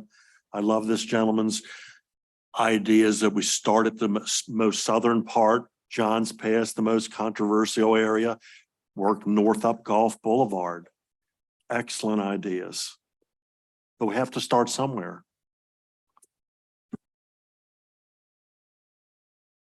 We can bring something back to you at if not at the July meeting, at the August meeting, for you to, the next step to guide, to direct the planning commission to begin the process. I mean, we'll put all of that together. I think staff and I will discuss just kind of our steps and at what point, maybe a preliminary calendar that of course will incorporate and dozens of public meetings. It's not going to be 1 or 2 or 3 or 4. It is going to be, I think, dozens of meetings to receive sufficient and adequate, not that there's such a thing, but public input, but give everybody an opportunity to comment, to take a look at this is what was created. This is where we are. And then where we're going is really up to everyone, but we'll provide just some guidelines, some steps, and at some point to hire a consultant to kind of lead the way. I'm not so sure if we're ready to do that now. Well, and first of all, we would need to issue a bid to hire someone. So that'll take at least a month, probably 6 weeks to do that. So, but then we'll bring that back to you, as I said, probably at the August meeting, but we'll certainly provide an update every month as to where we are at either workshop or a regular meeting.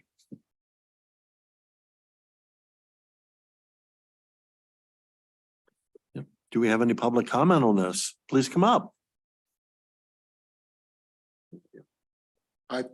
Peter Pashota, 182, 148th. Where to start? This is not, it's not an exaggeration to say this is the most consequential activity you will engage in if you are here 5 more terms. I cannot stress how important this is to get this one right. You can kick the can down the road and nothing will happen 20 years later. So there is no consequence to doing it wrong, but there is amazing benefit to doing it right. Where to start? You don't start at the bottom with the pieces. That's what we've been doing for decades. And that's what's led to a lot of dissatisfaction. You start with a framework. Number one, a framework. You say, the master plan is where we want to be. The master plan is our vision. We do that as a family. We say, we want to raise a good family. We want to be whatever, church going. We want to have, rock and roll, whatever that happens to be. And that's where, and then every week, every month, every decision, we say, we check in with our spouses and we say, are we moving towards that goal? Will our kids be able to go to college? Will they have a good career? Will they be safe? Are they going to good schools? And they have guidelines. So we need a roadmap that has guiding principles that says, I mean, perhaps it's that John's Pass, what are we really saying there? We are old Florida. So we want when people come over the bridge, that they feel that they're entering a piece of old Florida and that there's a nuance, there are little remnants that they can find there. I mean, maybe that's our legacy. But we need to sit down and say, what do we want to be? What is our value proposition to the people who come and visit? So we need guiding principles. When we have that, and we have that master plan, and I think the community needs to understand the difference between a master plan and the comprehensive plan. I see the comprehensive plan as the tools to deliver that master plan. So the master plan should have broad strokes of what do we want to be? We want to be family friendly. We want to be beach accessible. We want to be old Florida. We want to be fishing villages. We want to be a place where people can come and congregate and enjoy the outdoors in a family friendly way. And from there, when you start saying those things, then all those tactical decisions about how to develop John's Pass, how to develop the community center here, how do you develop all of these other things? You say, well, how does it further those things? How does the dog park I mean, right now, where I thought we were talking about now was the dog park. Well, that's a crazy idea to just talk about spending $1 million. But if you sit down and say, as part of our vision, we want to bring tourists with dogs here, then it makes perfect sense. And if that's not part of our vision, then you say, why are we talking about it? We need to talk about something that brings people in, that's part of our master plan, that's part of our vision, that's part of our roadmap. Once you have that, the decisions become much easier. Robin, I'm going to challenge you a little bit when you said, I don't think we're ready for a consultant yet. And you're looking at a guy who spent 25 years as a management consultant, billed over $2,000 a year, every single one of them made a pretty good living. We're not ready for that because we have to define where we want to go. A consultant can't do that. They don't have a vested stake in the community to do that. If something has to come out organically. From there, the consultant would say, go fetch. We'll give them a roadmap. This is how we're going to tick through it. We're going to keep you moving. Just keep the cats herded forward. So I think there's some hard yards that we have to do ourselves. We have to commit to the framework that the master plan is our vision, is our strategy, it's our legacy. That's why I say it's the most consequential decision this panel will make if you're here for 5 more terms. That's my pitch. Thank you. Thank you. Stay involved, sir. Please come up. We'd love to hear from you. Chuck Dillon, 529 Lillian. I agree to some extent. I think as Anne Marie was saying, I think with the technology that we have, what we need to do is, and I'm not sure if Jerry can do it possibly, is see what we've got approved. We've got all of these buildings that are already approved. So if it could be a 3D thing where you're coming across a bridge, here's what's in place, or here's what's going to be in place, and to be able to see what we have approved now. John's Pass, I would say hold on to that because that's free.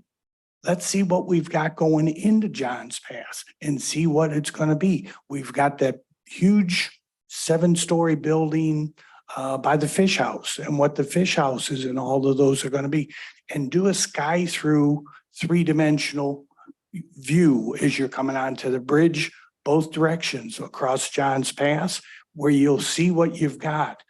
And then also in there, we've got our restrictions of how high things can go. So what we've got and what's going to be new is going to be blended. And that's one of the things Happy was very big about the schooner when that was going. The first drawings of those were ugly, and she was very proposed to making it beautiful. Well, they came back and did make it beautiful, but yet once again, it was still beyond the restrictions. So I don't think it would be too difficult to do that kind of a rendering. And I'm looking forward to jumping on this bandwagon.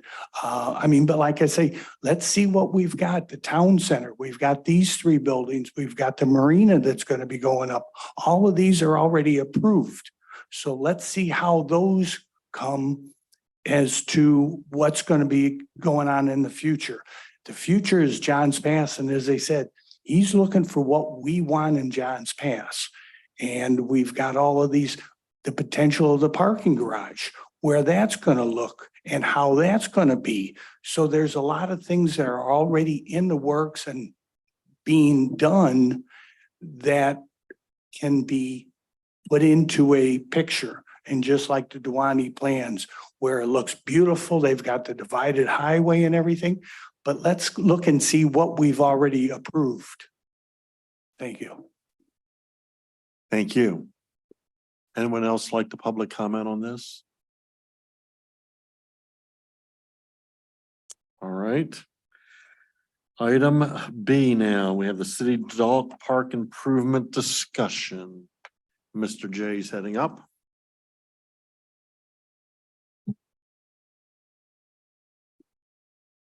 Good evening, Mayor and Commissioners. So this item comes back after the last workshop we discussed. This time we've provided a little more information, specifically just in regards to some feedback we've received from additional members of the public, residents and non-residents. Additionally, I did have a couple stop by the rec center this past week to provide feedback as well. So again, more feedback that's been open to discussion. So I think the biggest point in this process right now is at this point in time, we haven't committed any of this funding to this project. We are still in a research phase. The next step that I was directed to take at the last meeting was the RFP process to get bids for the different aspects of the project, get a true cost, which is going to give us an idea of what it would cost us, whether we went with everything, portions of it, whatever. In addition to that, we would utilize those discussions to find out the longevity of these items that would be placed out there, future maintenance needs, additional things like that. So this, again, in the memo here, we've got, I believe it was 800,000 was the initial number that's been out. I've now publicly seen that it's going to be $1 million dog park. So without any sort of commitment beyond the step that we took last time, the price has somehow gone up. So I just, my task here is to get the true numbers in front of everybody to help us eliminate any speculation that is going on out there. And just make sure that if it's a decision that is going to be made, it's the right one at the right cost. And if it's a number that comes back and we're not comfortable with it, then what direction we go in with that, if we go with a lower aspect of the project or whatever else. So we just want to make sure we're making educated decisions here. And again, making sure we're spending the money in the proper way and making sure that it gets utilized. So that said, when we do come back with bids, we will have further ideas. I did mention in the past that, it is something that would be programmed. It's something that would have future funding opportunities. There is a sponsorship aspect. There are grants out there. So it's not just, believe me, I've been here for, 9 going on 10 years now. Asking for this amount of money for something of that use or that nature is not an easy thing to do. So I do know that there needs to be a plan in place if that's the direction we're going to head. So I just want to make sure we have all the information in front of you all and make sure that you're all still comfortable with that. And then, we can discuss it further once we have all the finite details intact. So. Thank you, commissioners. You have a comments? I do. This is more geared towards the public and for my fellow commissioners and mayor. When this was brought to us, it was brought and we were told that originally it started out at $200,000, which was approved by the previous commission in the budget. And they had meetings. And what Jay presented to us was a product of the residents who attended those meetings and what they wanted. So 50 to 75 people showed up for 3 separate meetings. And all he did was took what the residents said they wanted to see and put it in a presentation and brought it to us. And we said, well, let's put it out to bid, see what it's really going to cost, where the money can come from the very beginning. We've talked about grants, donations, fundraisers. And I received 8 emails from residents. And of the 8 emails, some of them we were all copied on, but there were only 8 people who I personally got copied on or was directly sent an email that were opposed to the dog park. Of the 8, 4 of them mixed the dog park complaint into something else they were talking about. So when I think about this, and I think about how in my short time sitting up here and in my long time in the city, listening in meetings, everyone wants to be heard. And I think that this commission has, in our short time together, made it clear we want to listen. I want to listen to everybody. And when 75 or 50 residents take the time to show up to 3 different meetings and say, I want this, it is, I mean, how do you say, I'm not going to listen to those, I'm going to listen to these? As a commission, if we're going to listen, we should listen to everybody and then vote accordingly. And in this case, I feel like also, so you have a dog-friendly community, a group of people who would like to have a better place to take their dog. And if it comes back being $800,000 and the city says, okay, we're going to budget 400, you got to figure out how to come up with the other 400. Maybe that's a compromise. I don't know, because the final number might not be 800,000. It could be less. We might remove something out of it to bring it down. But there are people who are screaming loudly and want us to ignore the dog owners or the dog lovers.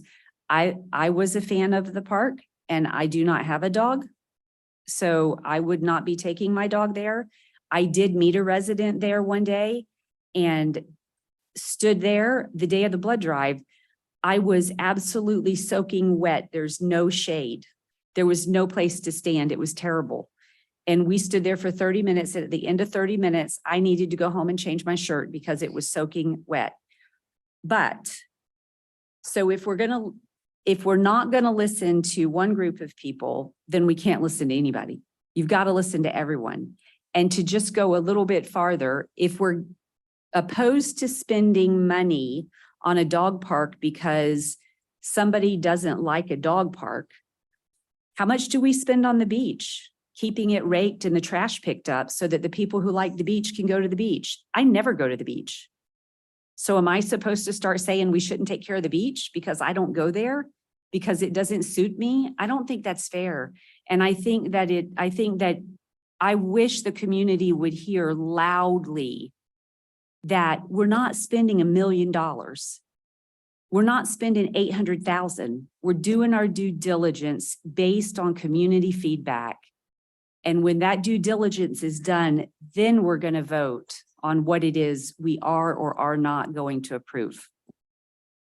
That's my. Well said. And thank you. Thank you. I've seen a lot of pushback on the number, just the price. I haven't seen any pushback on the idea of improving the area. I've spent time out there talking to dog owners before the whole 800 was announced. Shade was a big thing. Water was a big thing. Location of the water fountain's a big thing. Should be more off to the side, not in the middle.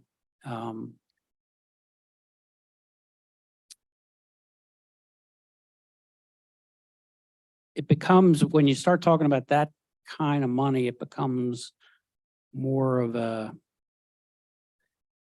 priority. Where is it on our priority list? You know, do we have the roads over in Bay Point taken care of? Do we have the underground power done? Do we have any of the other big projects that we've talked about on the capital expenditures done? So we have to weigh that into it. Can we do this? Can we get there over time? Can we look at putting some of the underground structure there and resodding for now? Do it in phases so that it's not $1 million dog park. It's a improvement project that we continue to improve over time and get there. Trying to make wise decisions along the way. I'm just throwing out ideas. I stand by my comment, and it's in here, that it would be a great investment for the city. I think it would be a great investment for the city. Questions have been asked me, who uses it? And how often does it get used? Residents from my area typically walk the neighborhood, and it's like, why is it needed? Well, maybe it's not needed for that section of the city. Maybe it's needed for this section of the city, but it's still, maybe you can address this because you're up here all the time. How often is it used? And who does use it? Do we have any information on that? It's used every day. Yeah. It's Have used a- daily. And then now that it's much warmer, more humid, it's used more in the morning, but not as much as the other 7 months of the year. But of the 4 cities I've lived in, every city has had at least one dog park. City up the street that I lived and worked for nearly 2 decades, built 2 dog parks, had a total of 3. If you include the county one, it's in the city limits. Never saw one used as much as this one. And if it was shaded, would it be used more? Likely it would be. And that, again, yes. And if is it used more here because there are more high-rise residents, living in high-rise condos, apartments, whatever? Is it because we have the fields there and we have so many tourists come in as families bringing a dog? I don't know the answer to these, but all I know is it does, my impression is it gets used a lot. It's right outside the city chambers. For a muddy area, it's not, I think it needs improvement. Now, is that just an ongoing maintenance improvement where we change the sod? How often does the sod get changed now? So for the amount of use that we get, we'd have to do it once a year. Okay. And that would involve stripping it, regrading it, and then shutting it down for almost a month. So we'd lose probably a month every year. 10% of the year you're gonna. And again, that's always an option if we're looking at different plans. No, I want to throw yeah, out, right. again, I want to have input from as many as possible. So I guess one of the questions I would have, I'm hoping to see segmented budgets come in, quotes come in for the different areas. I think Oh, absolutely. that's the way you were planning Absolutely, yes. to do it anyway. So that we can maybe make some of those considerations in our discussions with what we want to do. But I'm not one to want to shut down the discussion just because it's being advertised as $1 million dog park, and it's not in the best interest, But again, all those other things I talked about, prioritizing it with other expenses that we have, that the city has, that's a discussion we need to have up here. Well, I agree with Vice Mayor. Back when you said that the new dog park could be used as special events. And also, Anne Marie, when you said that it's not fair for the people that have dogs to have to use that dog park the way it is now. I had a resident come up to me and while she was walking her dog in the neighborhood, and she said, I don't go to the dog park because every time I take my dog there, I have to give him a bath afterwards, So basically, once we get the new dog park in motion, and we had talked also about a 10-year plan, everyone's fixated on the 800,000 or the $1 million dog park. And what was in discussion also, and I'll borrow this example from city manager. Dog lovers want to go somewhere where they can all get together. One of the awesome things about one of the dog parks is they had a dog bar that served beer and wine Friday, Saturday, and Sunday. All that revenue could be put toward the dog park. You even talked about advertising, the banners on the fences. Over a 10-year period of time, that's over $200,000 that could be generated from that new dog park. So if we look at the big vision and we build it, they will come. Definitely. I just go back to, we need to get the quotes. And once we have the quotes, then we're able to break it down. But until we have the quotes, we don't really have I mean, we know we like it. It's pretty. What you brought to us is really nice. Everybody thought it was great. And then once the quotes are there, we can figure out how, I'm not saying build it and then we'll figure out how to pay for it. Somebody got quoted saying that. That is not what I'm saying. I'm saying get the quotes, then we can look at the quotes and see where the money could come from. I know you're already reaching out to see about grant opportunities from pet stores or things like that. So, I mean, there's a lot going on in looking at how to pay for it.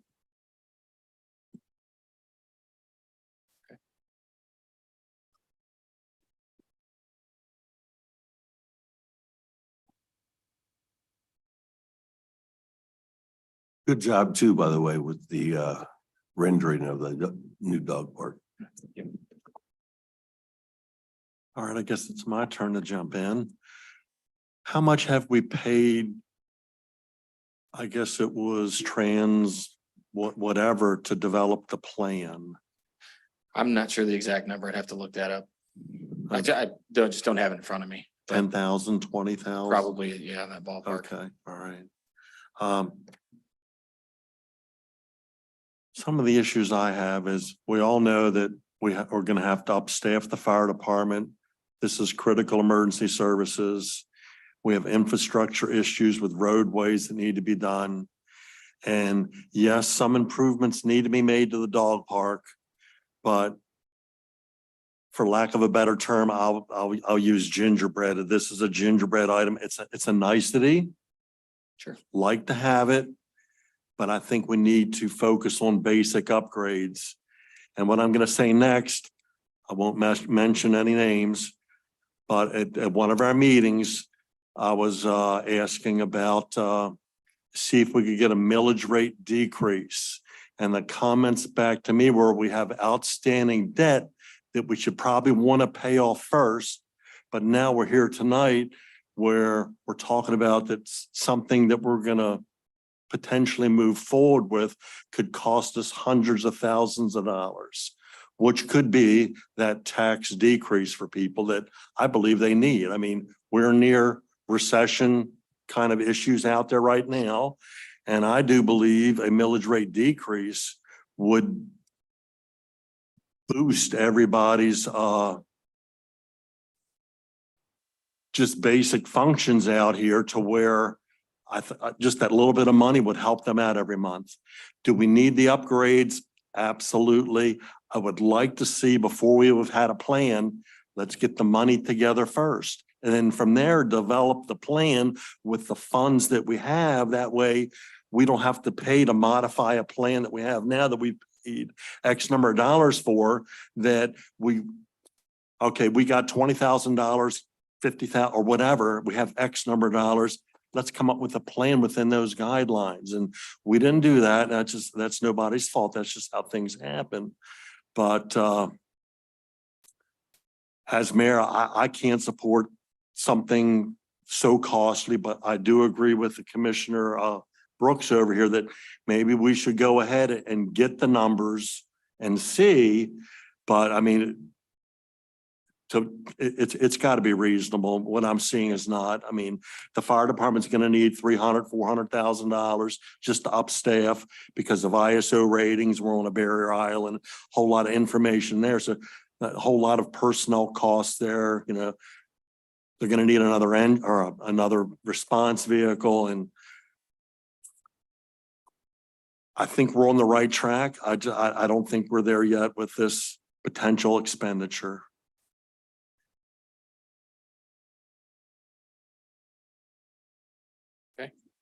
Any other comments from commissioners? Can we open up the public comment?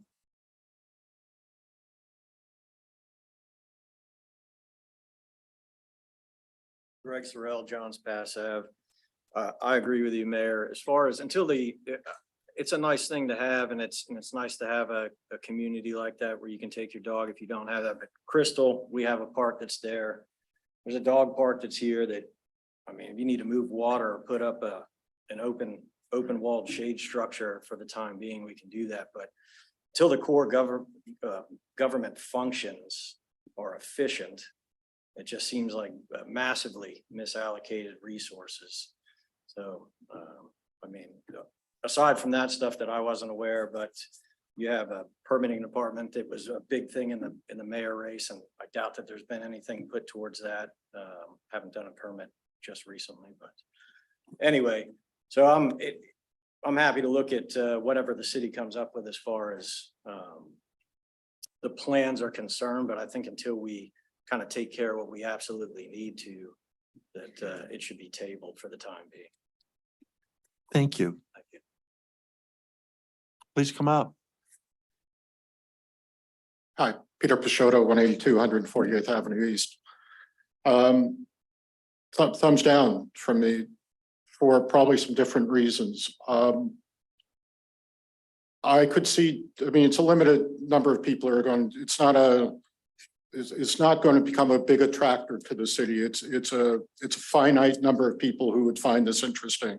It's not like the beach. It's, you know, it's much different. I mean, people talk about beaches all the time. What I could see doing is saying, $250,000, you guys want something more, go raise the money. You know, just like, adopt the highway signs when you go down the freeway and, does things like that. And those things are reasonable. How do you say no to 50 or 75 people with dogs? Well, it's our responsibility to say, there are needs, there are wants. And, this falls into a want. We may be able to need a $200,000 dog park because that's what communities, as Robin's point, it's what communities have. Community of 3,800 people plus some businesses, but community members are the ones with dogs. So do 3,800 people justify an $800,000 million park, whatever the number is, $300 a head type of number.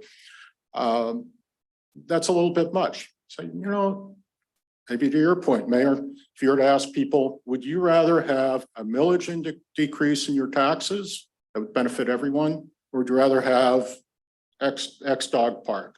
I think we all know where that'd go. And that's not the right thing because we do want to improve the community. I think my final comment is listening to tonight's discussion.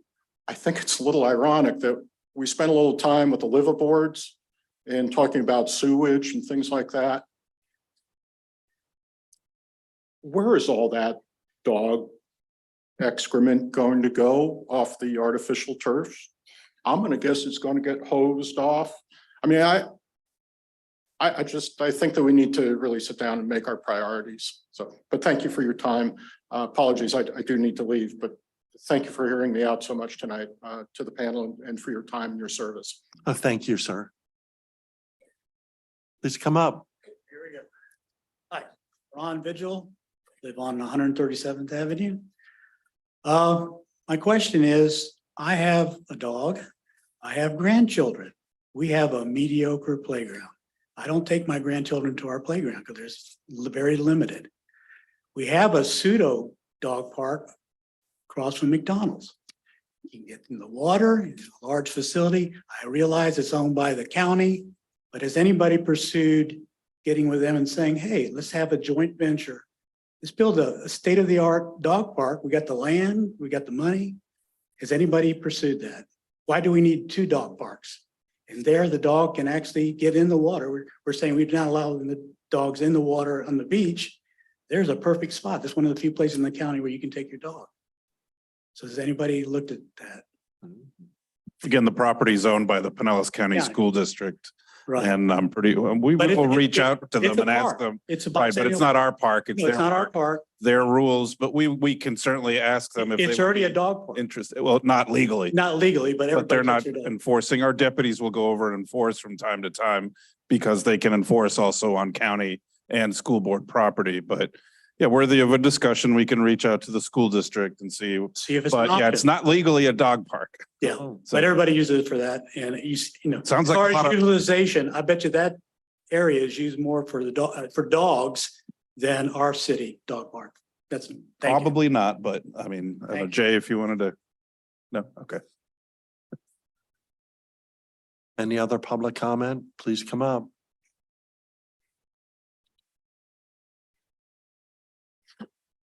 Bill Howell, Johns Pass Avenue. I think it's interesting. I think Commissioner Kerr, you moved this in a very good direction.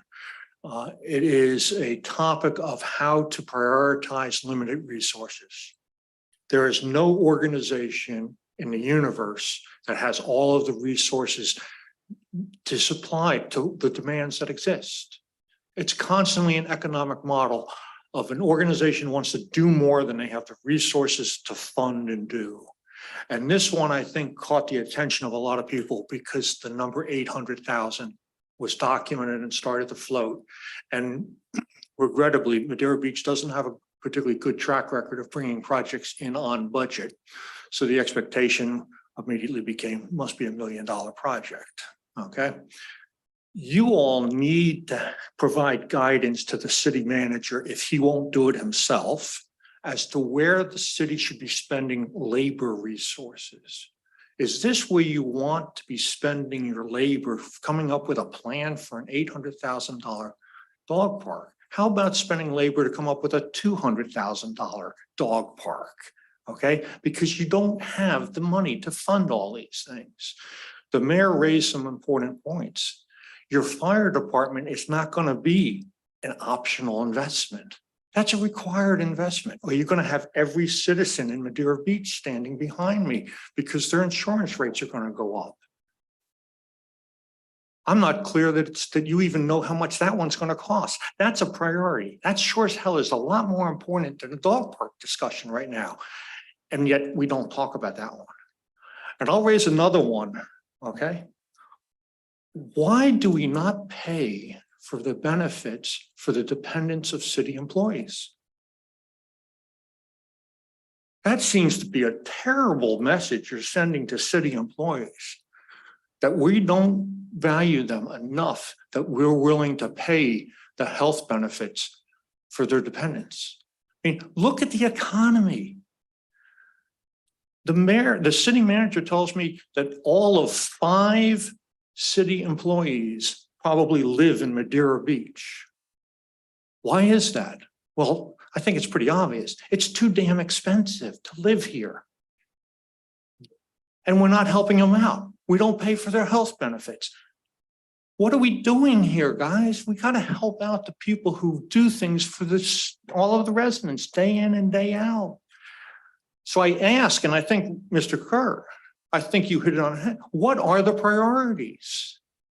And if the city manager is not going to set those, and that's the evidence that I see, you all, as the Board of Commissioners who have responsibility, need to guide him as to where to spend time.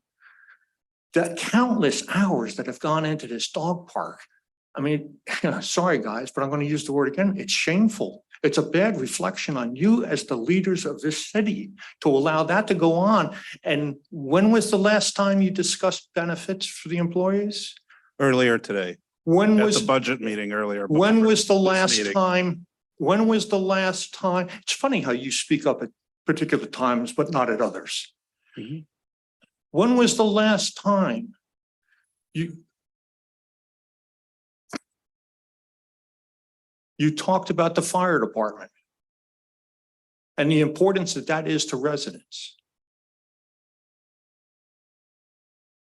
You know, it's one of the first times that some of you saw me here was a meeting where I had to sit through an endless discussion about how much revenue you all get out of parking. Yet today, when I highlight the fact that you're losing revenue on building permits that aren't being done properly, well, we don't want to go back in time and look at that. We don't want to go back and address that. Okay. You all have neighbors to see the same thing that I do. They're being treated differently. Put the money to good use. Oh, and by the way, for the record, I am a dog lover. I have a dog. I've always had dogs. I won't take my dog to any dog park that Madeira Beach builds. Because any real caring owner of a dog knows that dog parks are one of the worst places to go because that's where diseases travel between dogs. Very well documented. Thank you. Thank you. Mayor, could I say something to you or to the whomever? When someone comes up to speak, they're supposed to speak about the topic we're on, not come up and talk about other topics. And I would really appreciate it if you would try to keep people or tell people that. We've had that happen more than one time. We've had someone come up in the beginning of the meeting and speak when they were speaking on something that we had a topic coming up, and they spoke about it in the beginning of the meeting when you're supposed to be talking about anything that's not on the agenda. And I also would like to say that I don't appreciate someone being allowed to stand up there and talk so disparagingly against our city manager. I believe that Robin does a fantastic job, and he does a great job leading the employees. The morale in this city right now is the best it has been in years. And that is 100% because of Robin. And I believe every employee would back me up in that statement. So I don't think it's fair to let anybody talk in that way about him. He has served all of us and he's done a great job. And he deserves that. Duly noted. Any other public comment? Please come up.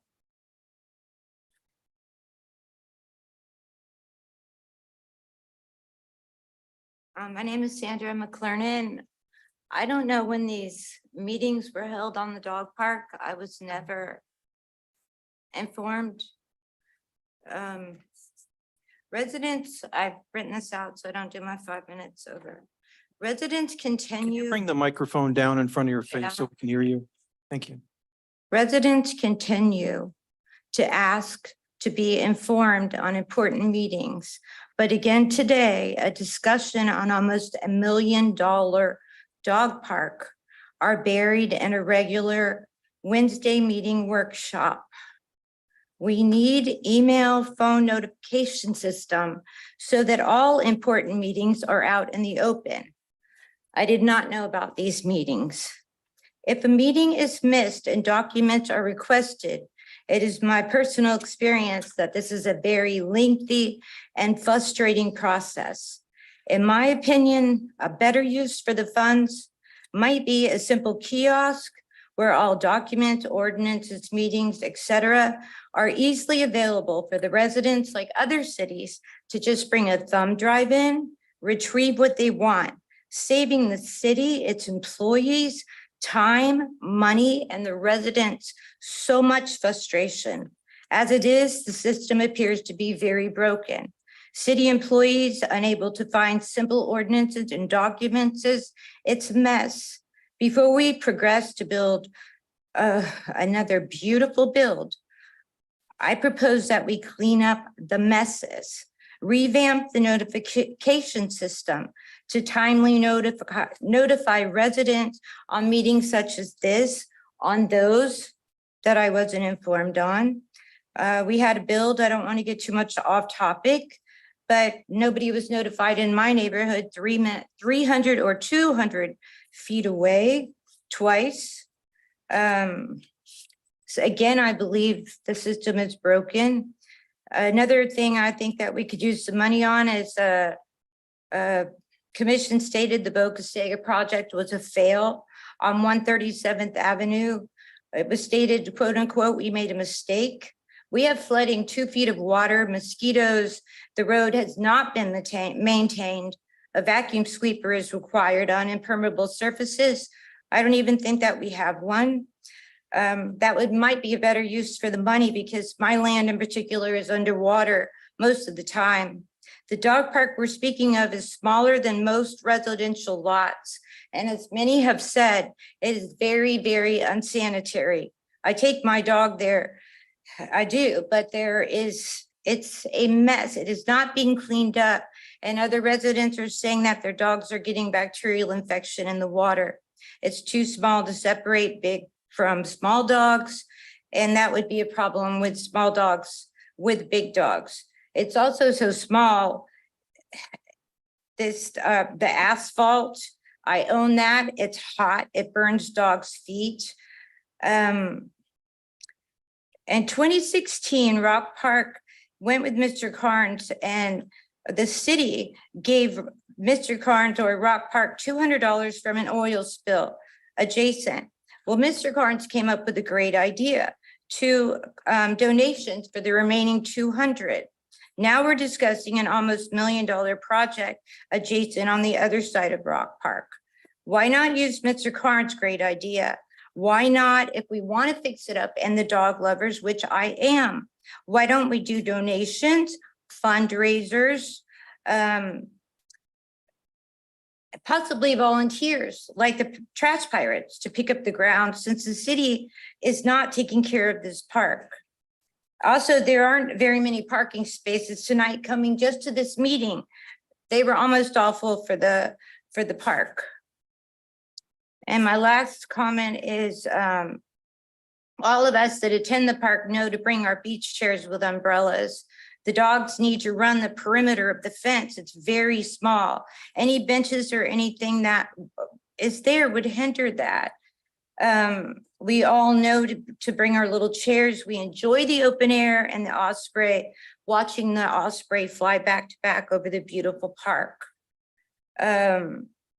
I believe we need a water fountain. A couple of round tables with easy removable umbrellas would be perfect and easily attained by donations. And we could actually come together as a city with the builders and build a morale, which is poor, with dog costume contests, etc. I'm asking to better use funds if we have them for a kiosk for the flooding streets. And before you propose building $1 million dog park, I would like the city to start with building the trust and picking up the mess because it's broken. And I don't agree that morale is better in the city. There's a saying among residents that the commission does what they want and that we are not heard. Respectfully, thank you for your time. Thank you. Do we have any additional citizen comment? Good evening. Hi there. Kevin Eggleston, Gulf Boulevard, 15400.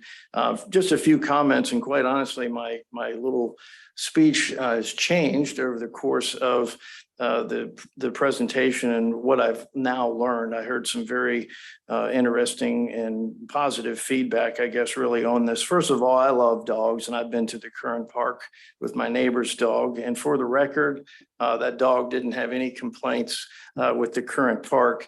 The $800,000 is just a staggering sum based on the square footage area. And I suspect most folks in town don't think we need to build a Disney World for dogs. The price tag alone is what's causing all this negative feedback. A prior speaker mentioned the idea of potentially attracting visitors with dogs. Note that there's a lot of condos, including the one I'm in, rental folks are not allowed to bring their dogs. So I think it'd be worthwhile to think about that as a potential, issue anyways, because if you're using that as a selling point and people can't bring them to their hotels or their condo rentals, that might not be the greatest thing. But I am glad to hear it. I want to kind of land on a positive note here. I'm glad to hear there are ideas and plans that would limit the city's cost, and excited to hear that there's actually some revenue potential generating ideas with the advertising, that kind of thing. I came here tonight scared that you guys are ready to stroke an $800,000 check. I'm glad to hear that's not the case. And I just would say this, I'd suggest making sure that some of these alternative ideas and the pricing of this, you need to get this information out to the community to kind of limit the bad publicity that unfortunately is out there right now, because they think, Madeira is the crazy town that's going to, build an $800,000 dog park, which is clearly, based on what I've heard tonight, not the case. So thank you guys for your time. Thank you. Do we have any other public comment on this? All righty. We're up to letter C. You have one more One more? or two more. I'm Donna Jo Mathis, and I'm on 137th Avenue Circle, and I'm proponent, I love dog parks, and it's a great thing for our community, and I was concerned about the price tag. So that's why I'm here, because I know there can be improvements done, but I know things don't cost that much. So, and one of the things was with the AstroTurf that I've heard was proposed. It is very hot on dogs' feet and people's feet, and also too, the urine collects below it and makes like a sticky, gooey, stinky mess. So you gotta think about how you're gonna clean that and things like that. So maybe you put in, sod and water it, because there's a lot of, there's no dogs parks around close by that we could find that have AstroTurf used for it. So they all stick to grass, and they seem to be able to maintain it. And there's 6 dog parks within 3 miles of like the middle of the city. So there is quite a bit around that you could take some notes from and get some advice from. So just, there you go. Thank you. Do we have any other public comment on this? All right, I guess we can move to item Charlie, discuss parcel located at 95th Street North. Mayor and Commission, over the last many months, I know it hasn't been discussed. That's the reason it's on the agenda tonight.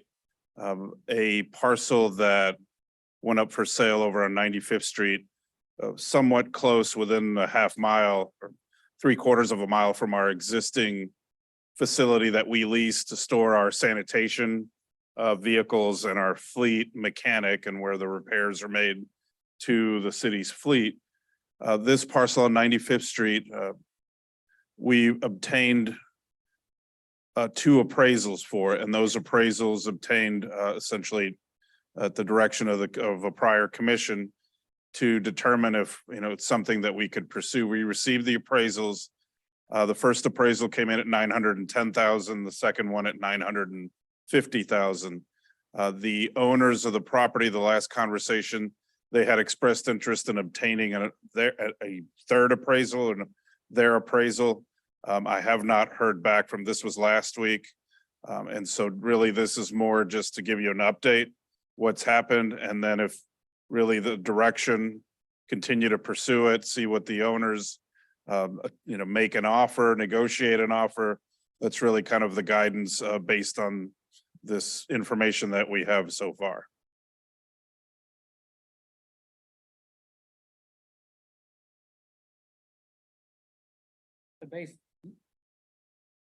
Basically, I've seen this property, and I knew that it was coming, that the previous owner was deceased, and so I'm the one that actually brought it to Robin's attention a while back. I know that there's continuing discussions on what the future of the marina area is with the building department. sharing that. And we have the sanitation department. And according to the county records here, you know, they have a 4,000 square foot facility there. I know they're huge bay doors. They have lots of power. There's a smaller building on there as well. I don't know how feasible that would be. But just to get some of our, you know, the sanitation department, maybe a piece of what the planning department does, and be able to invest in the marina area more, you know, and you come over the bridge, one of the first things you see is the marina, and they put up a solid fence so you wouldn't see the marina because they were ashamed of what it would look like. I'm assuming, because why else would you put a solid fence in front of it unless you didn't want somebody to see it?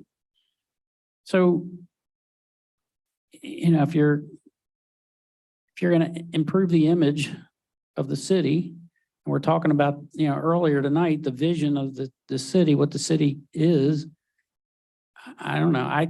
I thought it would be a great investment if we could get ahead of this, speak with the owner before it just went out on the market and someone bought it. This is an industrial area that we're currently renting space for the sanitation department anyway. If we can actually own a piece of property, I just thought it was a great idea.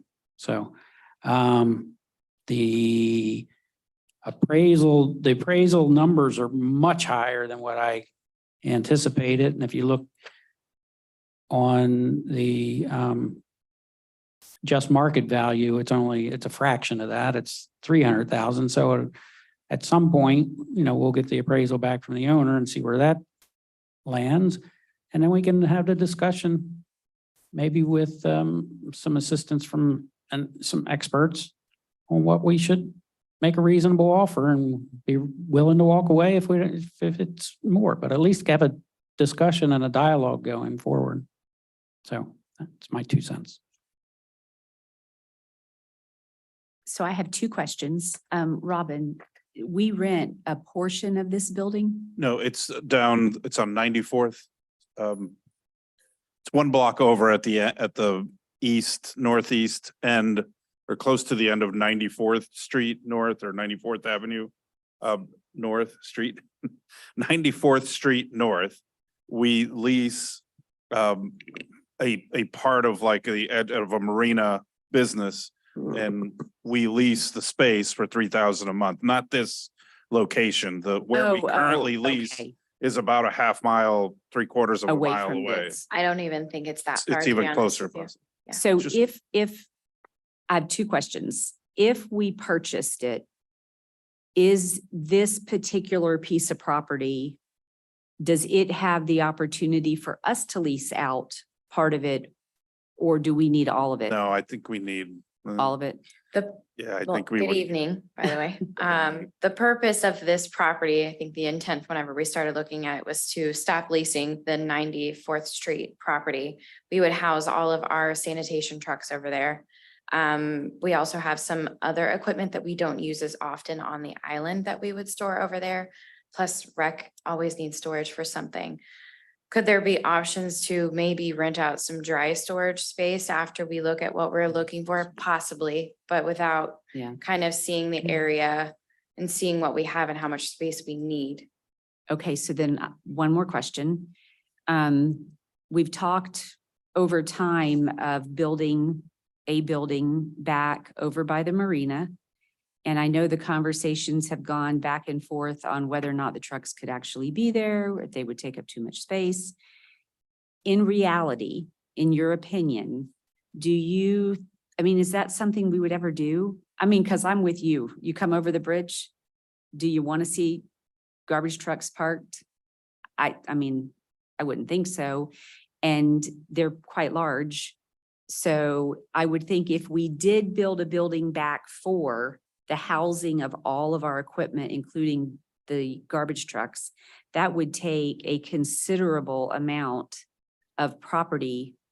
Or would there even be enough property at the marina I didn't think so. Okay. There's not enough property So even when- close to store all the sanitation trucks No. and all of the public works equipment. So There's we not are enough space. long-term renting. Unfortunately, yes, Okay. unless we were able to buy a purchase or something. property large enough to house all of All of public it. works, including sanitation. Right, so we currently split essentially the operations and the fleet. Sanitation is located, the equipment, the trucks, bins, et cetera, are located at the 94th Street property that we lease. Most of the public works equipment, trucks are stored currently at the marina in the open air. The plan has been to build a building to house the public works equipment or most of its fleet.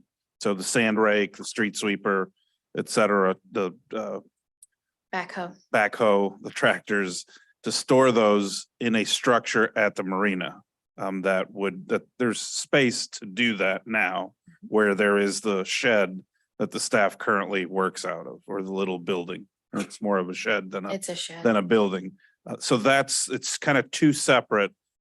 There is not enough room without eliminating some of the marina usage currently to house all of sanitation and public works at the marina. So currently, again, we lease for $3,000 a month space on 94th Street North to house all of our garbage trucks and equipment, as well as our mechanic to make all the mechanical fleet repairs. Those operations, if we were to purchase this property, would be moved onto this property. We would stop paying the $3,000 a month lease, which would eventually likely increase by purchasing this property. The appraisals came back significantly higher than we thought. Realistically, I thought it would be probably 500,000 to 600,000, but 900,000 is where the appraisals came back. By statute, we're required to obtain 2 appraisals. So could we get provided that we say as a commission, we would like to explore this farther, a cost analysis on the benefits of purchasing as opposed to continuing to rent, outside of the fact that you'd own it and it would be a appreciating asset? I think the financial piece could be done pretty easily I do too. by Andrew, but it's, in my opinion, it's much bigger than that. It's the whole idea of what works functionally for the the building department. Not building department. Public Works Department. Yeah, your department. Thank you. And, the whole sanitation, but there's no reason to be on island to have a facility for the sanitation trucks. There's no reason to be on the island for the mechanic to work on the fleet on the island. This would work out fine, as far as I can say, unless there's a debate or discussion we want to have on that. We would fully support This- purchasing that property. There's in addition to the 4,000 square feet. And I would invite, I don't know if there's a way to actually see the property before we actually took a vote or made an offer. That 4,000 square foot building is rather nice. It's very nice. Robin and I looked at it. And it would It's meet our concrete needs. And in front of that open air area, maybe there's a way to with a reasonable expense to make that a covered or a large portion of it covered area. And take care of some other issues with some of the other vehicles. So I just want the best for the community, and I think the marina can really do an upgrade with downsizing instead of that huge building that we were looking at for public works there, maybe it's something a little smaller and some capacity moved over to 95th Street if we were to purchase it.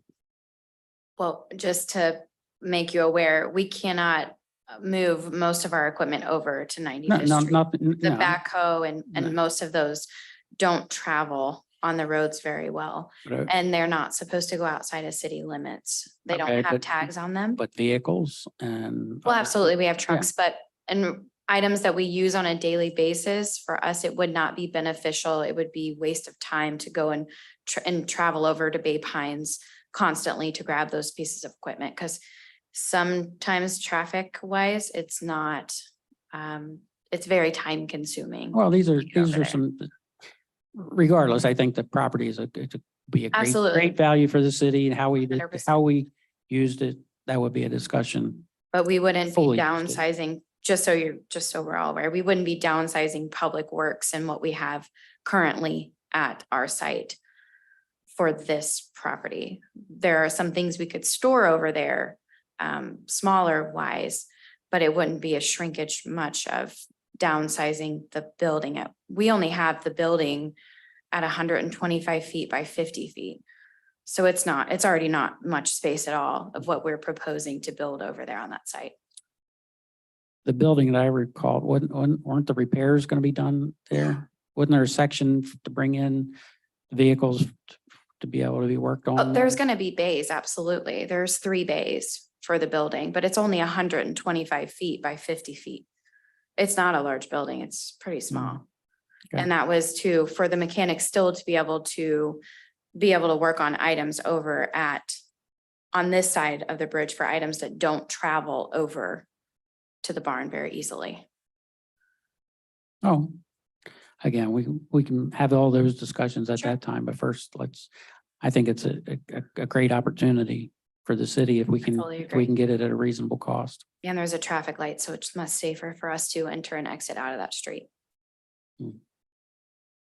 So the bay doors I'm looking at the building, the bay doors are tall enough to put I believe they were those 14 trucks feet. in? We measured them. Yeah, they were tall enough. But again, we would still have at the Public Works building, we would still have a Right. bay large enough to fit one of those in the event of an emergency.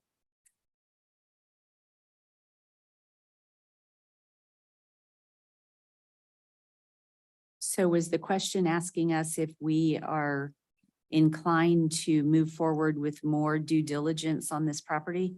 Yeah, well, just to, provide an update of where we are, and it sounds I'm getting from you that to just get some more information, speak with the owners again and see where they are, and we'll report back as to.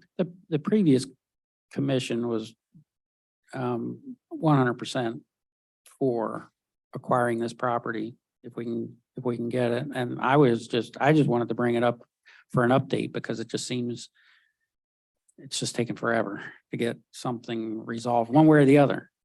It's because we always need to move forward and make plans. That was the point of it.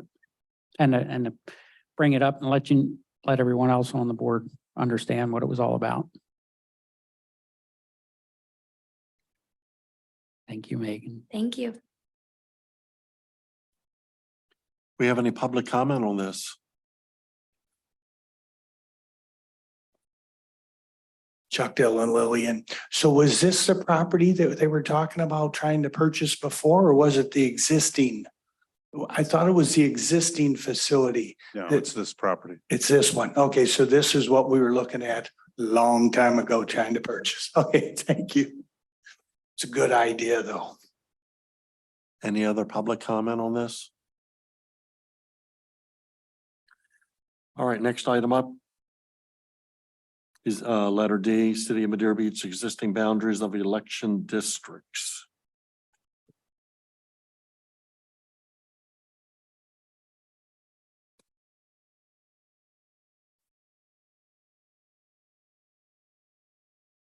I'll talk about it. The City of Madeira Beach electors approved a charter amendment at this is the City of Madeira Beach existing boundaries of election districts. So there was a charter amendment approved in March 2019 at the municipal election that required the Board of Commissioners every 5 years by ordinance either change the existing boundaries of its districts as it may deem equitable, or to reaffirm the old district boundaries as that each district contains as nearly as possible the same number of electors. This was last done through the passage of ordinance 2018-08 on September the 4th, 2018. No change in the boundaries of districts shall be made within 6 months preceding an election in the city. The next municipal election is scheduled for March the 19th, 2024. Therefore, there can be no change in the boundaries of the districts after September 18th, 2023. The agenda was prepared for that purpose. So the election is March the 19th. So if you decided to level out the districts, I mean, we could have first reading in August to give us time to do that. And we could bring something back at the July workshop and then bring that back for first reading in August and then have second reading in September and be able to go by the new one for the March election. But if we don't do it by that time, of course, we'll just use what's on the books today and then work on it from there. So am I reading that there's a requirement or Yes. just a suggestion if one district exceeds 15% of other districts? It's my opinion that it's required. Yes, Okay, You then there's, need to do this. then there's no debate. correct, right, You correct. need to do it. That's Okay. changing it, correct? Because it's over 15%. Right. Well, we have two districts that's over 15% higher than another district. Yeah, we would have to probably balance them out to get them level. So They're the- not, some's not touching. So who would make the proposal on how the new district lines would be cut?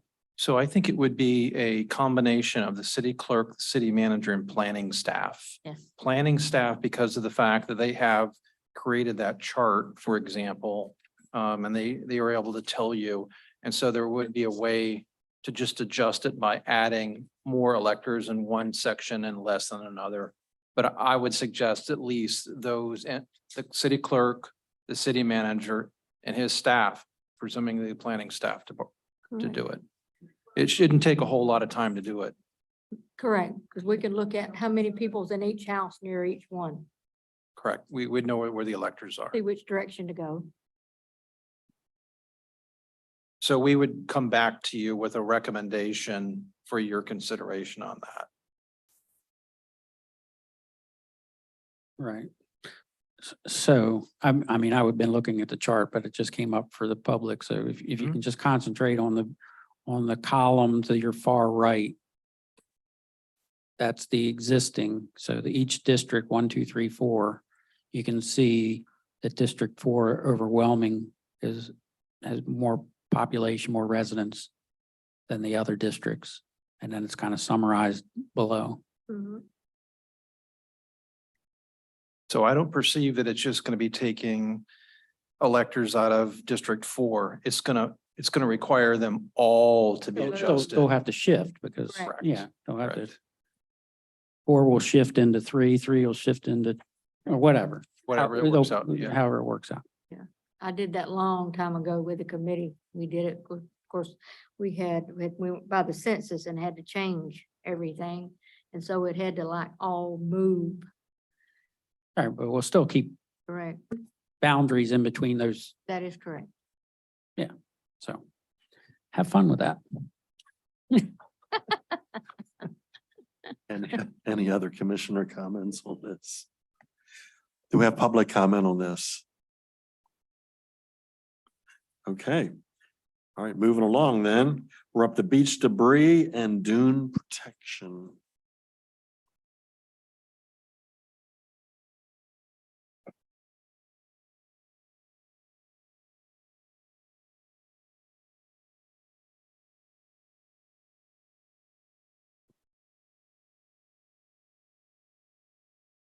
All right.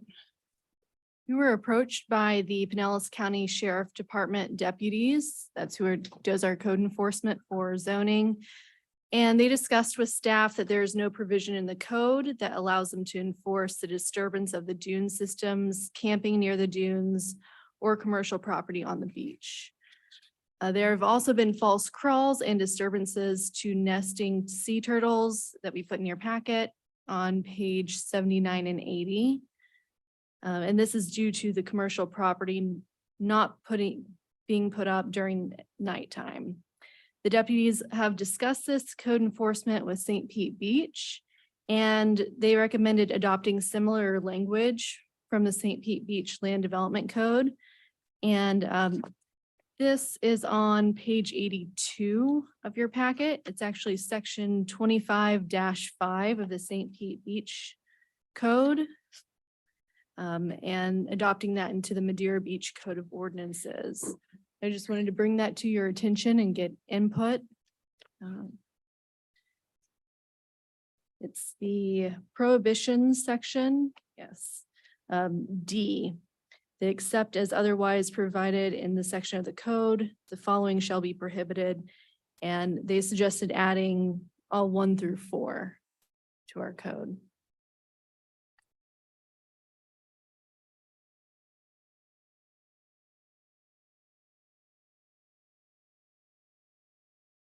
I'm surprised we don't already have something there, but I kind of understand how we might not. To me, that reads reasonable. Absolutely. Vice Mayor, any comment on this? It's just that just so I understand it, the sheriff's office has made the request so they can enforce, but they didn't have anything they can enforce. Yes, yes. They came up to staff one morning and told us that they're having an issue enforcing people disturbing the dune systems, and that there's really no good way for them to enforce it. So they suggested putting in this provision. Have they reviewed that? Did they give you the? Yes, they gave me that. Okay, And perfect. they also talked to people in St. Pete Beach who does their code enforcement. Yeah, makes And they sense. say that it's been working for them down there. Commissioner McGeehan, you have anything? No, I think this all falls into line. I do want to ask the overnight beach debris. That's I know a lot of people that, like, for instance, the 4th of July weekend, people will go out the night before and put all their tents up and chairs and everything else, which we should not allow that. And I'm sure that we can concentrate on that also, you know. Yeah, and so in our code right now, it talks about personal property, but it doesn't discuss the commercial property, which is also becoming an issue. I was coming up to comment on that. We do currently have that in our leave no trace ordinance. It states all items must be removed off the beach 1 hour after sunset and not return until 1 hour after sunrise. But again, as Jenny stated, the commercial property is not listed in that. So it does say specifically that any personal items left on the beach overnight will be deemed discarded by the owner. But what we currently, and I think this ordinance has been in effect since 2018, I think was when we. Looks like it's 2016. 2016, it's been that long. So we currently will red tag personal items left on the beach overnight just to kind of give them, we'll give you a 24-hour notice warning. And if it's still out there again the next morning, we will take it. If the items are in decent shape, we will then save them for, I think, 72 hours, and then we will discard them.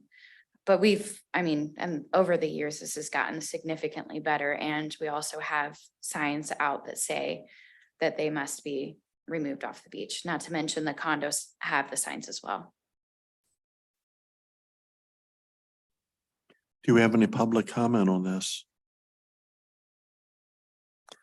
Okay. Item Foxtrot, density, intensity, consistency with forward Pinellas.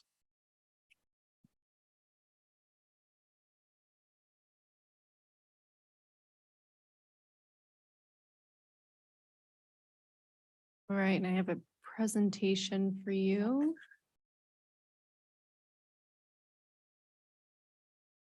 So we had a great turnout on that Saturday informational meeting.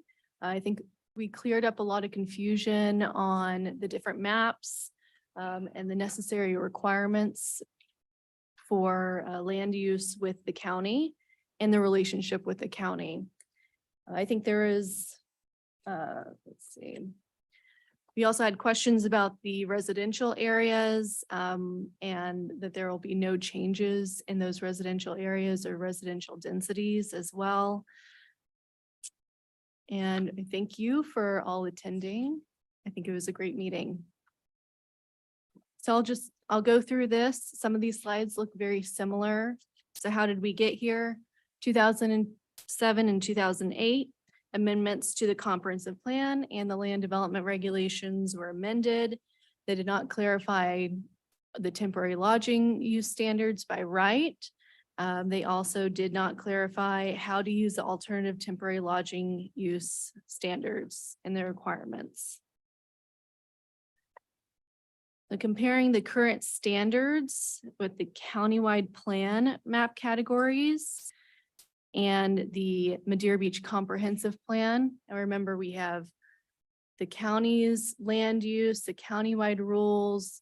Then we have the Madeira Beach Comprehensive Plan, which includes our future land use map, future land use categories. And then we have the Madeira Beach zoning and land development regulations, and that's in the Code of Ordinances.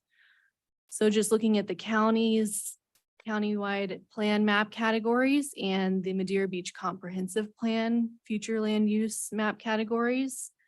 We underlined the areas that were inconsistent that must be reduced, which would be the FARs and then the temporary lodging units per acre. We exceed that by right. And then comparing the countywide plan map categories to the Madeira Beach zoning district categories looks very similar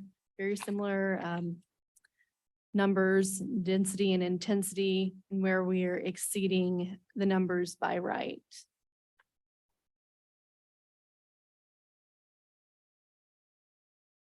Now, to retain what we have, we can use the alternative temporary lodging use standards, which has already been adopted, like I stated before, in 2007 and 2008. It just wasn't properly clarified in our code and in our comprehensive plan. So these are the maximums that the county allows. To the left is what the county allows just by right. And then on the right side is the maximum what the county allows using that alternative temporary lodging use standards. And using that, you must have a development agreement. Development agreements have to go to the planning commission and then they go to you to review.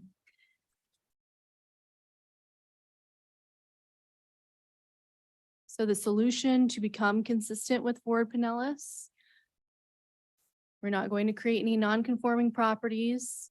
We must be consistent with the countywide plan. To be consistent, we need to clarify and reduce the temporary lodging units per acre and floor area ratio by right. We need to clarify the requirements for the alternative temporary lodging use standard, clarify that the FAR is only for commercial use, amend definitions to be consistent with the countywide plan.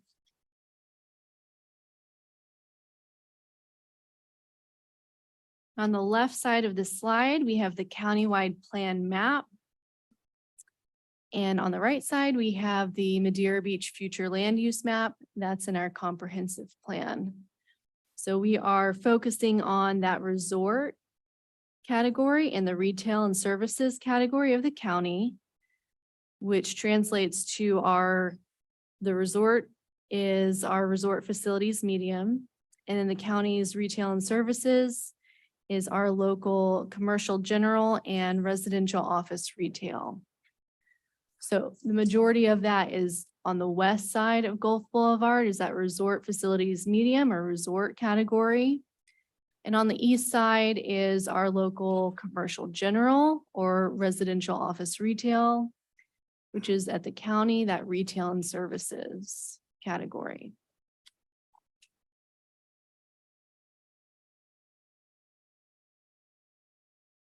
All right, and in page 108 of your packets, We included the drafts of these amendments so that you can see what that looks like. Let me go to that page. And these are the potential future standards. So on this slide, we have the countywide plan map category. These are the maxes that we're allowed to go to with the county. And we can be more restrictive than the county. So our numbers can be exactly those numbers, or they can be lower. They can't be higher. So going to page 108 in your packet, you can see what that looks like in our comprehensive plan in the future land use element. The county wanted us to change the format to a matrix style. So that's what you see here. And then also updating the permitted uses and the definitions of the permitted uses. So you also see that. Let's see if I can go to the packet.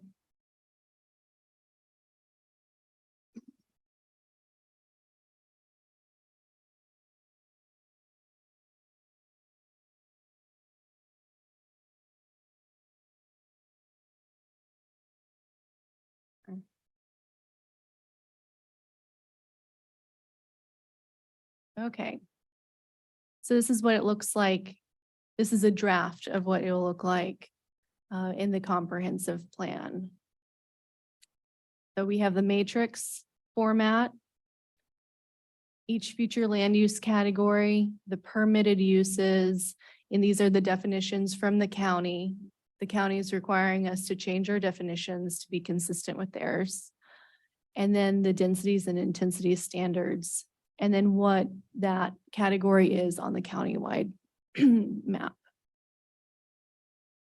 So you can see that we're reducing it to the temporary lodging 40 units per acre. That's the max that we're allowed to go by right. And then we also included this alternative temporary lodging use standard. And then at the bottom on page 111, describing how to use that alternative temporary lodging use standard is through that development agreement. That will also have similar language in our code of ordinances and our land development regulations to mirror that, referring back to the county and the county requirements.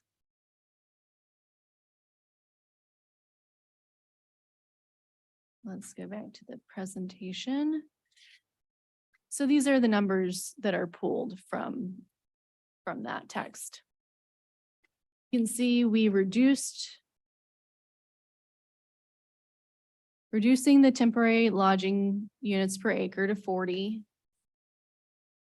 And then including that alternative temporary lodging use standard to 60. And then reducing the floor area ratio to 0.55. And then including the alternative temporary lodging FAR. And we also did that with the resort, very similar.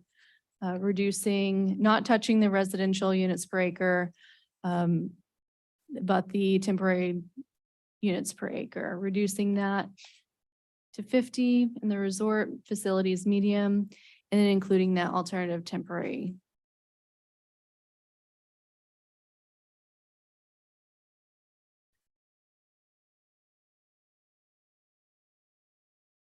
And going on to the land development regulations, the code of ordinances. We have the zoning map to the right on the slide, and on the left side, the countywide plan map. Still looking at that resort category with the county and the retail and services with the county. The retail and services with the county, it's equivalent to our C1, C2, C3, and C4. And then the resort category with the county is equivalent to our R3.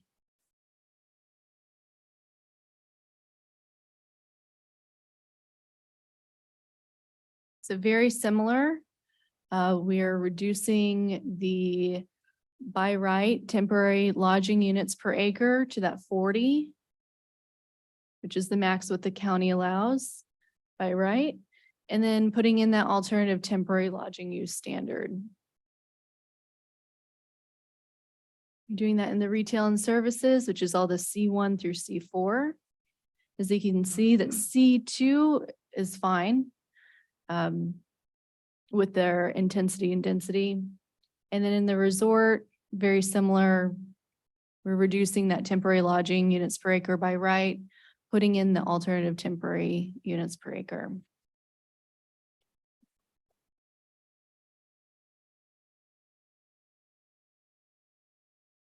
And this is in page 142 through 158 of the packet.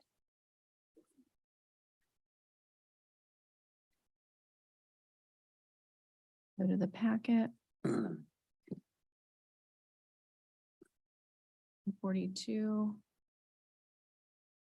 And it starts here with the R3, that's the resort category with the county. Our resort facility is medium. It's equivalent to our R3. As you can see, we're putting in the resort category in the countywide plan, just cleaning that up. The permitted uses might look a little different. It's because of the definitions that we're required to update and be consistent with the county. None of that is changing. It's really just cleaning up those definitions. And then putting in the density maximums for residential and temporary lodging to be consistent with the counties. And then in the special requirements, putting in that language about the alternative temporary lodging use standards, how to get there, the requirements.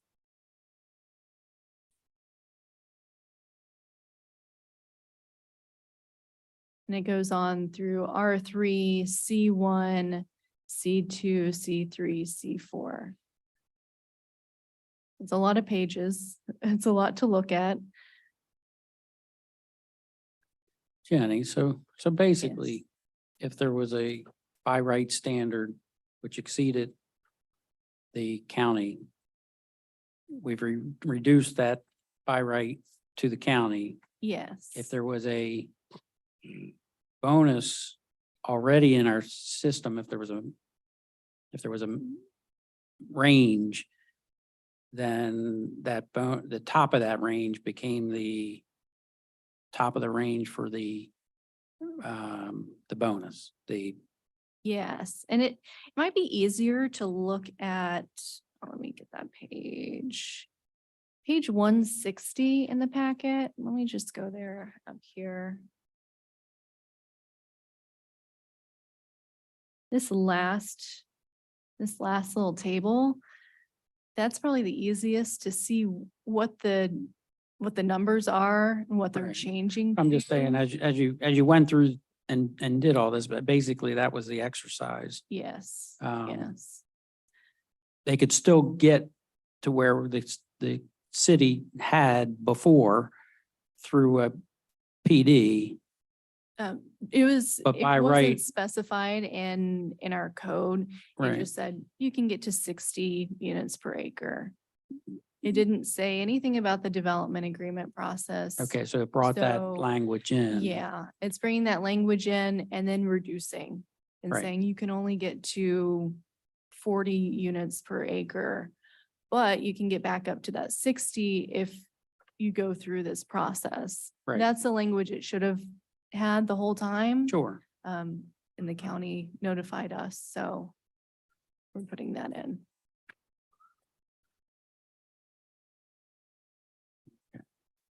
And then, let's see. Go back to the presentation. You'll also see that, that we have to amend the definitions in our code. That's pages 116 to 141. It's all over the definition section. So we just included the whole definition section in your packet. 116 to 141.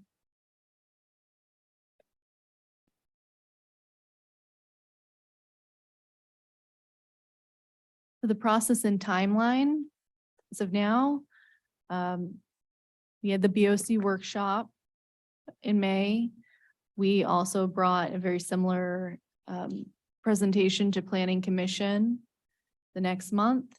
We had that public workshop on the 17th today at the BOC workshop on the 28th, where we have the drafts, and we have provided these drafts to Ford Pinellas to see if there's any other inconsistencies we need to change in these drafts. So Are you that's awaiting a response from them or? we are, you've been- yes, we're awaiting a response. We've sent them a previous draft just to see if there's any other areas that we needed to clean up. And so we amended some of the extra definitions that we didn't have before. So that's what we did. And so now it's back to Ford Pinellas. We're waiting their comments to see if there's anything else we need to clean up. But you work with them to get to this point, so there's, Yeah. you don't expect a lot of comments. I don't think that there would be a lot. It might just be a little bit here and there, but I'm not expecting too many more comments. Right.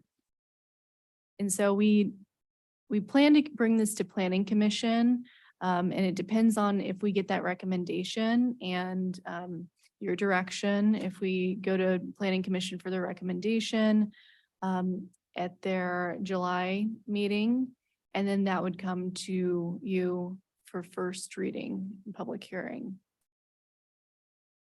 And then from there, it goes to the state. The county already reviewed it. It goes to the state. We get the state recommendation since it has to go to since we're amending the comprehensive plan. And then from there, after we get the state's recommendation, then it comes back to BOC for the second reading and adoption. That's a general process. And with the state, it usually takes about 60 days.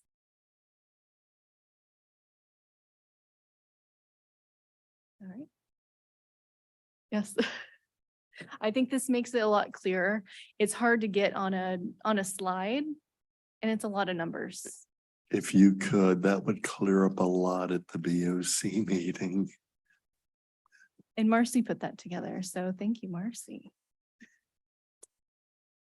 I believe you already had that on 11/17. That was a handout at the. Yes, we meeting. had that as a handout at that Saturday meeting, which I think that meeting was great. It cleared up a lot of confusion. I think a lot of the confusion came from, we have 3 different maps. We have 3 different plans.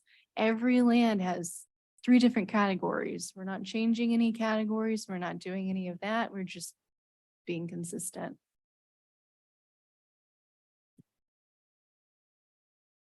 Any other commissioner comments? The only other question I have, and it's just a comment, why does the city designate it one way, the county designate all these properties in a different way? And then the state one more time, or however it is. Why is it that why can't we all get along? I wish it was that easy. It just creates confusion, that's all. It does, especially if you don't look at these things all the time. I understand it can be confusing. And also how our maps in the comprehensive plan are called the future land use. So I see how that's confusing too. That's just what it's called. Yeah. That Saturday thank you. meeting was really great. So good job on that. Thank you. Saturday meeting. And then I was gonna ask, I'm like, where's the third map? And it's hard to put all these maps on one slide too, because then it's too small. So yes, we had those printed out and try to make it as clear as we could. Do we have any public comment on this? Please come up. Chuck, Dale and Lillian. See, once again, this is something that you can do, and you can definitely do this in a 3D dimension. So you're going right down Gulf Boulevard. Here is what we've got. Here is what is potential. one side, the other side. And this is what you can do. This is what we have. And the technology is there. And it's very simple thing. And that's what I was saying. I know this was here. So as you come down 150th, you got the corridor there. Here's what can be done. As you're coming in from John's Pass, here's what can be done. And you just fly down the street and see what you can have done. And once again, like I say, and that's what kind of putting John's Pass on the back burner, not really the back burner, but that's what we're going to have. That can develop after we've got the rest of the city kind of defined as to what's going to happen. Somebody else can come in, a PD person come in and say, okay, here's what we can do. Simple, no ifs, ands, or buts about it. This is what you're allowed to do. If you want to do something else, you got to get special treatment. And then once again, John's Pass, it's gorgeous. And as they said, that's one of the county's main features. So as to where we want to go with that, that's like, as one person said, that's going to take a lot. I mean, so to change it, it's going to be very difficult. But, it's going to take a long time really to figure out what exactly we want to do there. But we've got all of these things in line now that's where we can go. And it's a good starting point. Thanks. Thank you. All right. No other public comment on that? We're up for plan development. I did? Oh, the 2.5 foot, I'm sorry. We're at item G, golf, 2.5 foot setback to allow vegetation control. Thank you. Sure. Hi, my name is Marcy Forbes. I've joined the city May 15th as the community development engineer. So this is my first time in front of you guys at a workshop. So please be patient as I go through this topic. So we've brought this up because, we kind of wanted to get some feedback from you guys. So I'll just go through the memo and kind of share some pictures with you. I selected some pictures that kind of brought home what I was wanting to talk about. So they're not designed to applaud nor offend anybody, but they're just good examples of what I'm trying to relay to you guys. So the background is the Madeira Beach Land Development Regulations definitions list minor structures such as sidewalks, driveways, parking areas. Having them listed as minor structures has kind of given us to associating it with accessory structures, which then is given to the 2.5 foot setback that we've been requiring for hardscape on properties. During the permit review process, the city staff continues to try to enforce the 2.5 foot setback requirement. However, many properties throughout the city have encroachment of walkways, driveways, and other hard surfaces into the 2.5 foot setback, causing confusion over enforcement and consistency. The original intent of the setback is for vegetation control and to provide a pervious buffer between properties for proper drainage. The picture I've provided here is a front yard, and it kind of gives you a good idea. If each property has about 2.5 feet of vegetation, you can see where that helps with the hardscape runoff. So I've provided that picture to kind of drive home that kind of point. When we get into the residential zones for R1, R2, and R3, many of the properties have the primary structure built to their minimum side yard setback, and that can range from 5 to 7 feet. So, and a lot of them are non-conforming too and are even closer than that. So as you can see, the 2.5 foot setback required for the hardscape often creates narrow walkway widths along the side yards. This makes reasonable use of pathway difficult, and ultimately throughout the years has appeared to encourage the unpermitted placement of walkways and other hardscape material, leading to confusion over what we allow versus what's kind of been done over the years. The picture up here is a good example of what happens. So just recently they put in these pervious pavers, and the pavers were maintained 2.5 feet off the property line. So you can see as you kind of approach the side yard, it literally kind of cuts in half the gate. So it kind of makes the side yard a little bit difficult to utilize, but I thought this kind of brought home some of the challenges that the homeowners face. As part of this conversation with the drainage and trying to maintain that, this is an example too, sorry, about the non-conforming properties where we have properties. You can see this gentleman has a driveway that pretty much goes all the way up to the property line, And they don't have the 2.5-foot setback for the hardscape, but they wouldn't be able to really have it because it would cut their driveway back completely. So it becomes, they can't use it. So this is another area where it becomes very difficult. So we try to, that's one of the issues with the 2.5-foot setback. As you can see here, it just doesn't, it's not applicable and you can't ask them to do that.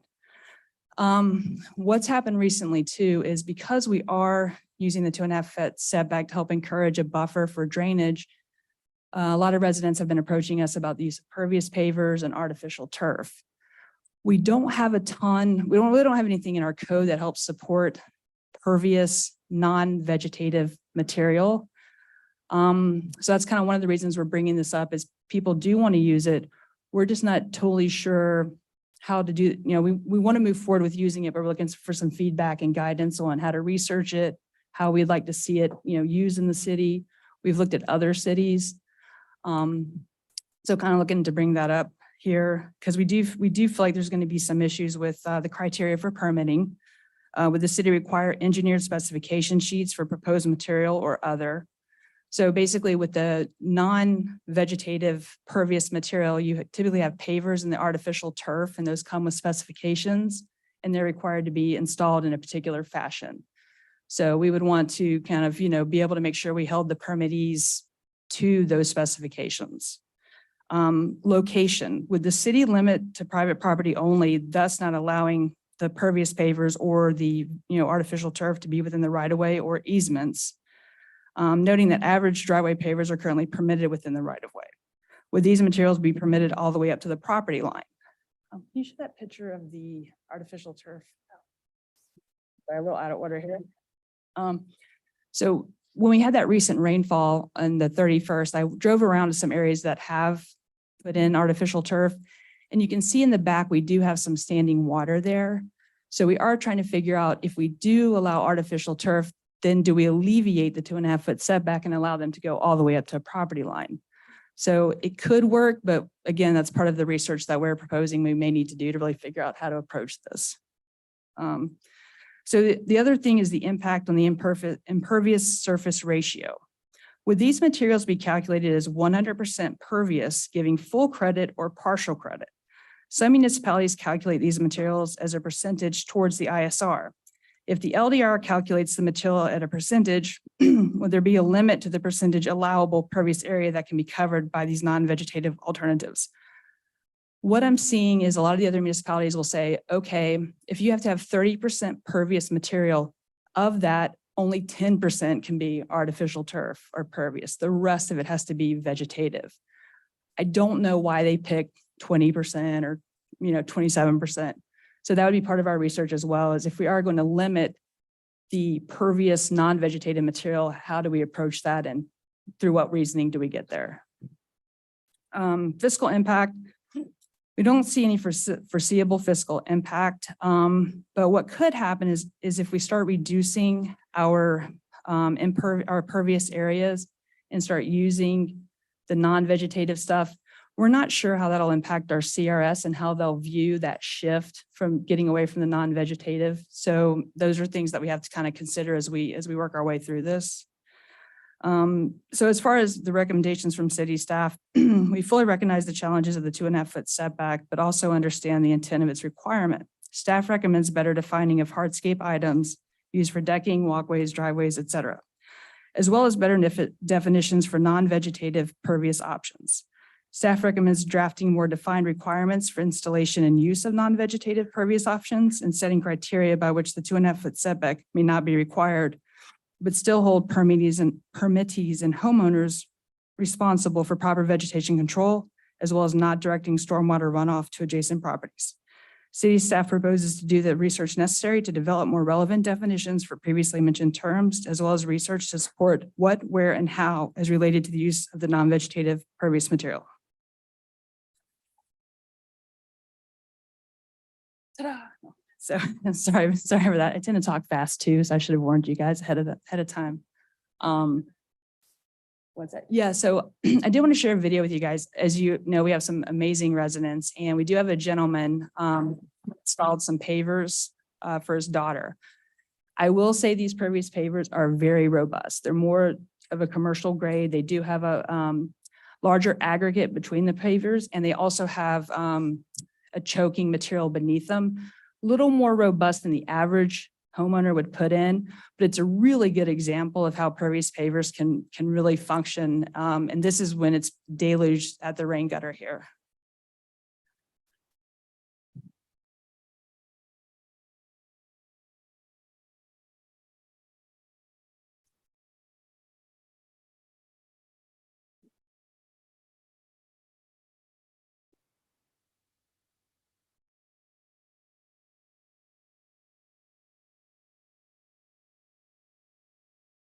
So you can see, like, even with the rain gutter pointed in that direction, it only travels like 2 feet and then it's already being soaked up into the pervious pavers. So the biggest thing we hear from residents is they do want us to consider it. We're just trying to figure out how we do it, how we implement it, how we be consistent and, across the board.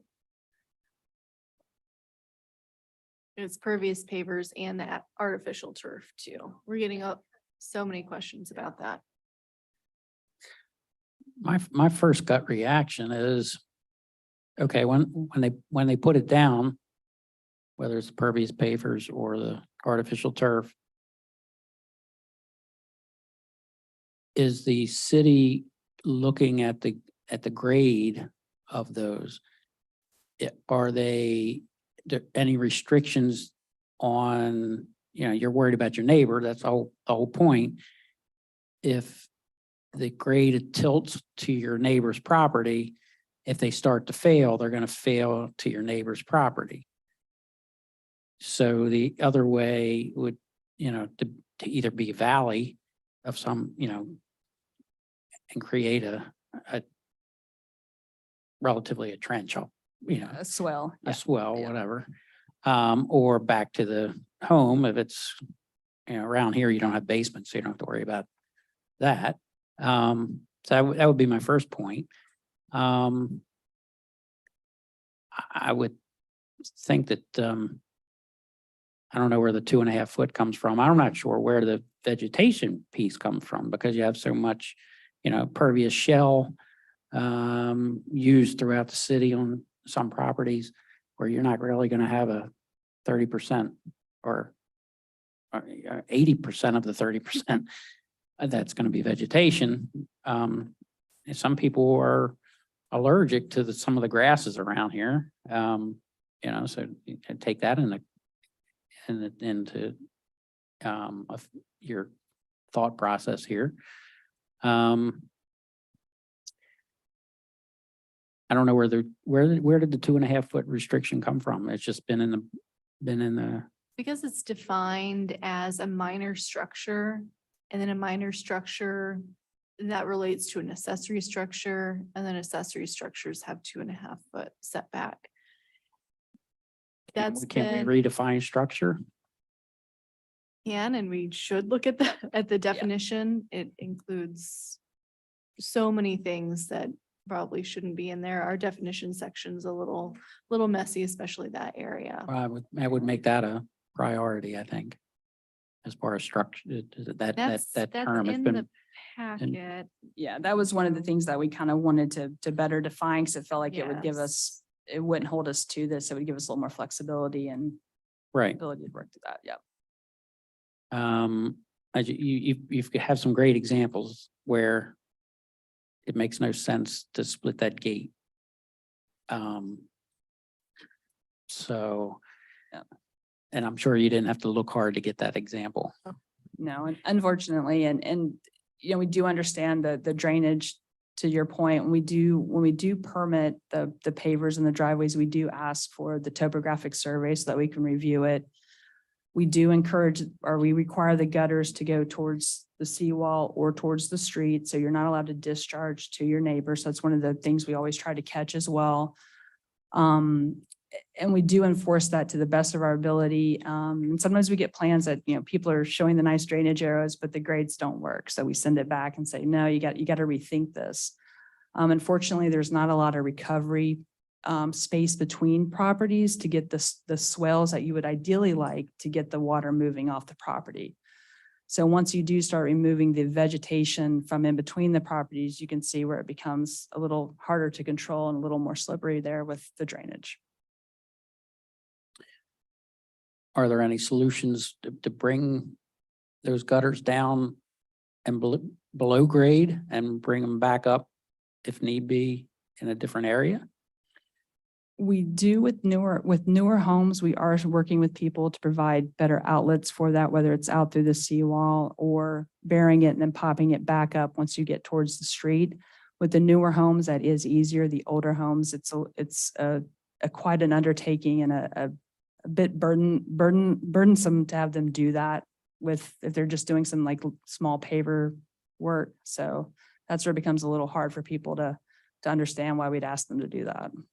But the newer homes, we have more flexibility there.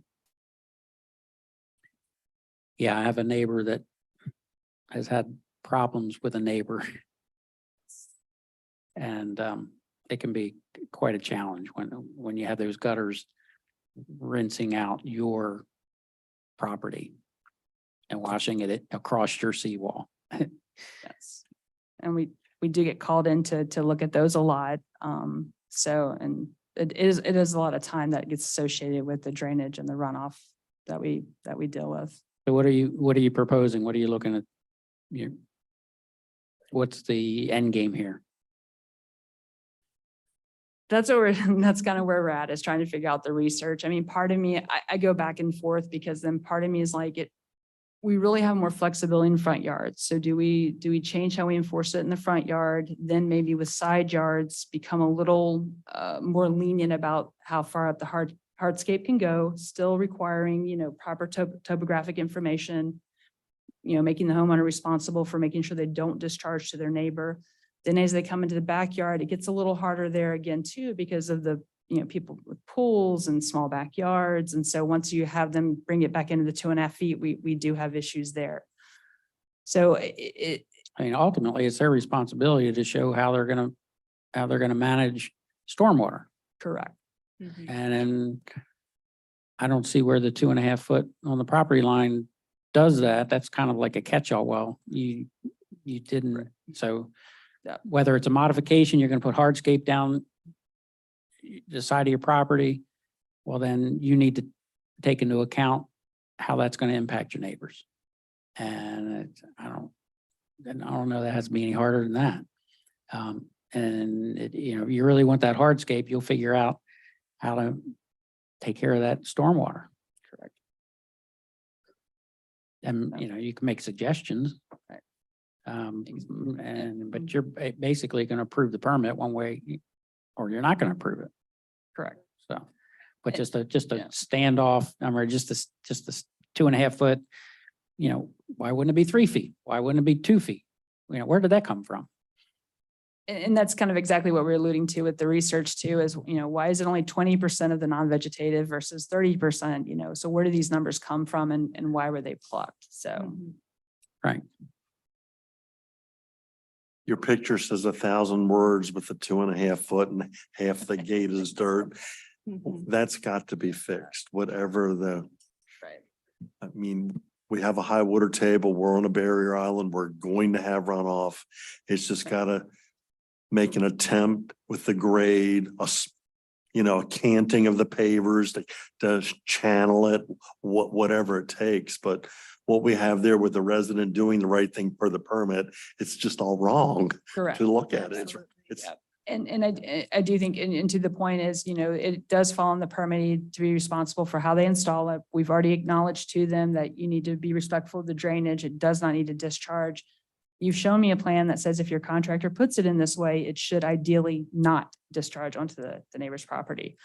So we do have that conversation all the time.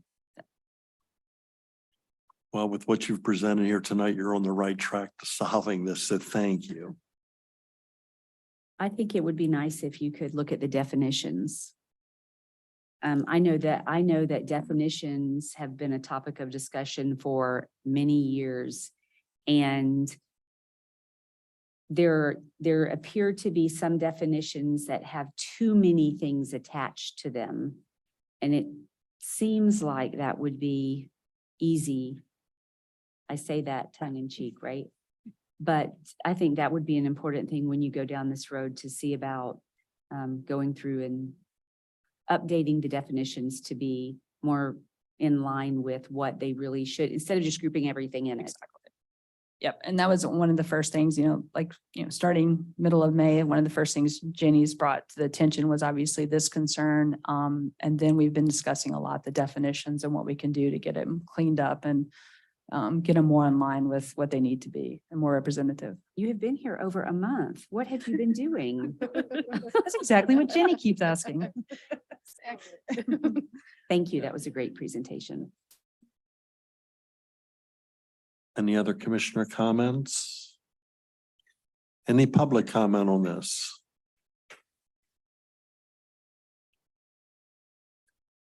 Chuck, Dylan, Lillian, Ray, you've got the neighbor across the way. And it's very true. I mean, we're building seawalls and the seawalls are going up. And if the neighbor next to you has a lower property, that water is going to go onto their property. I mean, so you're really between a rock and hard place, but yet as Jim was saying, the 2.5 feet, that didn't cut it on his neighbors. They built a big seawall and they raised the property and all the water goes into her yard. And it's not right, and she's been complaining about it to deaf ears. And so, pervious pavers are great. The pervious, like that with the water and all that, but yet it's an issue that you guys got your hands full. However, but then that's what there is on Bay Point Drive. When those houses are built, they raised a foot and a half, and they put a wall down. So they raise the property, and if the property next door is lower, they have a foot wall of some sort that keeps the water on their property. So I think the idea of if people are putting seawalls in and they're putting pools, they need to be responsible for their property. And maybe if it's a matter of they're going to have to put a foot wall on the edge of their property, so be it. So, and I don't know how or why they've done that out on Bay Point, but that's been done quite a while. And as to who or why they have to do it there, that's maybe where I think you start. Thanks. Great, another potential solution. Yeah.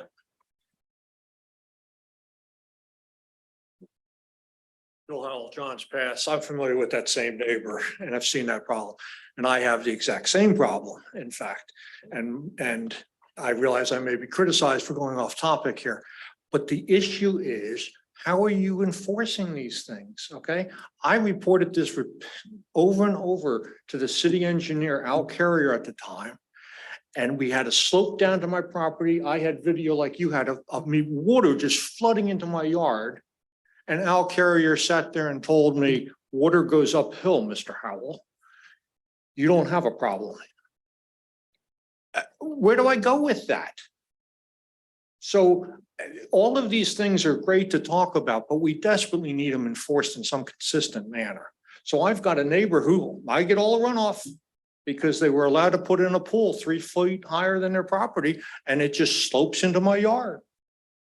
Now, if they built the wall, like you mentioned, that would have been the answer, and that's what I asked. And Mr. Carrier's answer, the city engineer's answer was, water goes uphill, Bill. You don't have the problem. I'm at wit's end. Bill, give the newbies a chance. Give them a chance. That's one of the reasons why I stood up, because as a newbie needs to hear some of this craziness. Absolutely. Let's give them a chance. Thank you. Any other citizen comments? Please come up. Thank you for waiting. Yeah, I'm David Slosser, 494 Crystal Drive. I'm very familiar with accessory structures, which is where the 2.5 foot setback comes from for vegetation control. Vegetation control only. It was originally, this whole section was originally written as accessory buildings. And the vegetation control of 30 inches was to allow a mower to get back behind a shed.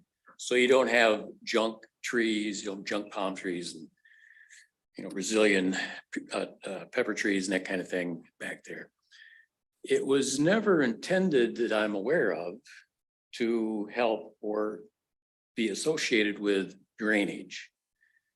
And I understand when they changed accessory buildings to accessory structures, and then they have 74 different name things and categories of things as accessory structures, then you have unintended consequences, which we have. So I don't think drainage is really associated with 2.5 feet. I think that's just something that's bureaucratically induced into our system. So that's enough. I've sent each of you a little email about this, so I hope you're able to read it. And if you have any questions about that, be happy to talk about it, because I worked with Linda Portel for 2.5 years before they finally put a Band-Aid in place to address my little issue. But this issue causes multiple inequities across most of our residents. Thank you very much. Just mentioned that I met with Mr. Schlosser back during that time when he was working with Linda. I did get your email, your letter, and very good, but I met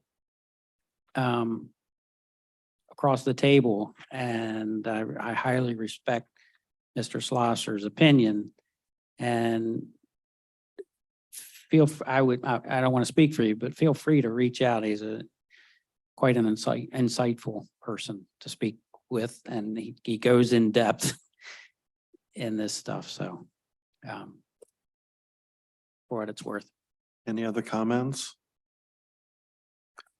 All right, I guess we'll move on to plan development.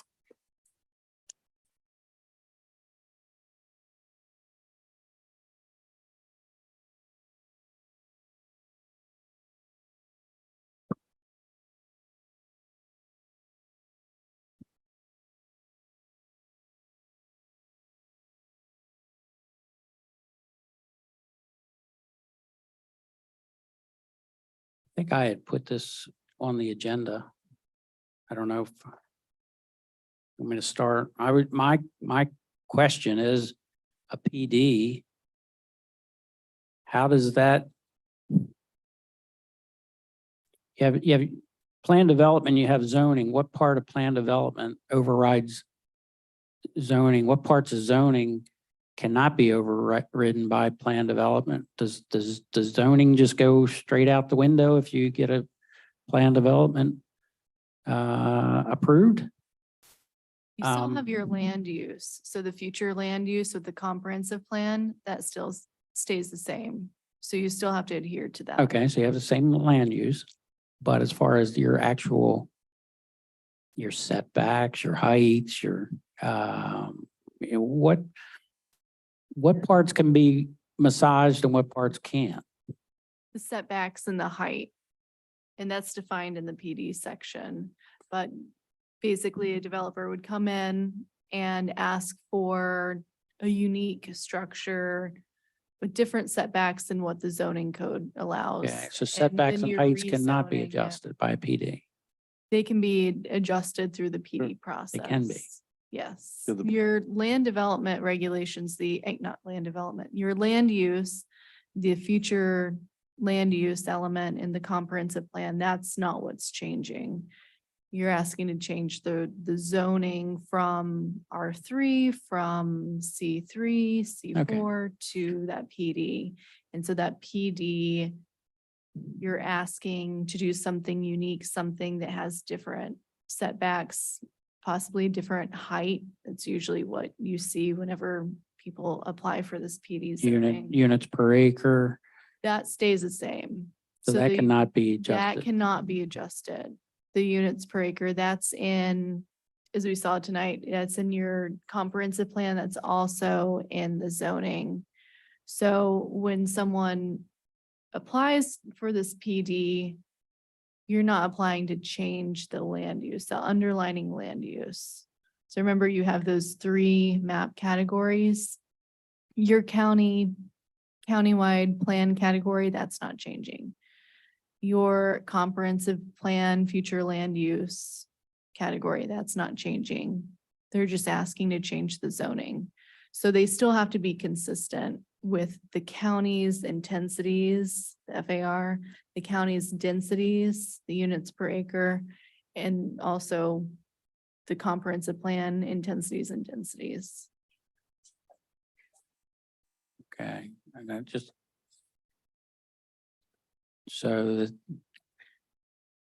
I'm gonna call it an override, a PD override. Sure, yes. So you mentioned setbacks. I'm just taking a few notes. Setbacks and height.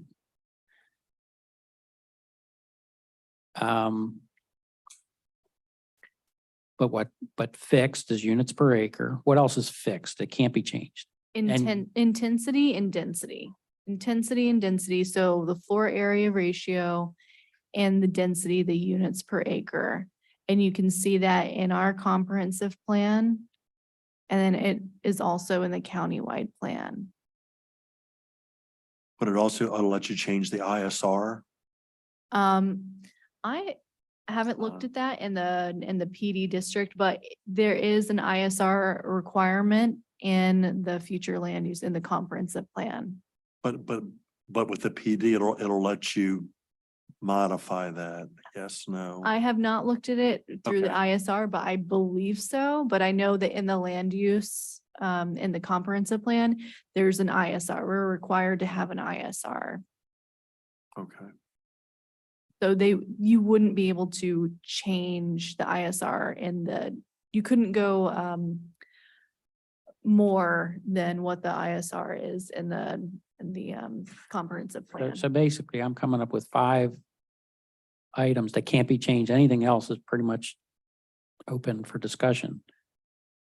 Units per acre, intensity, density, land use, ISR.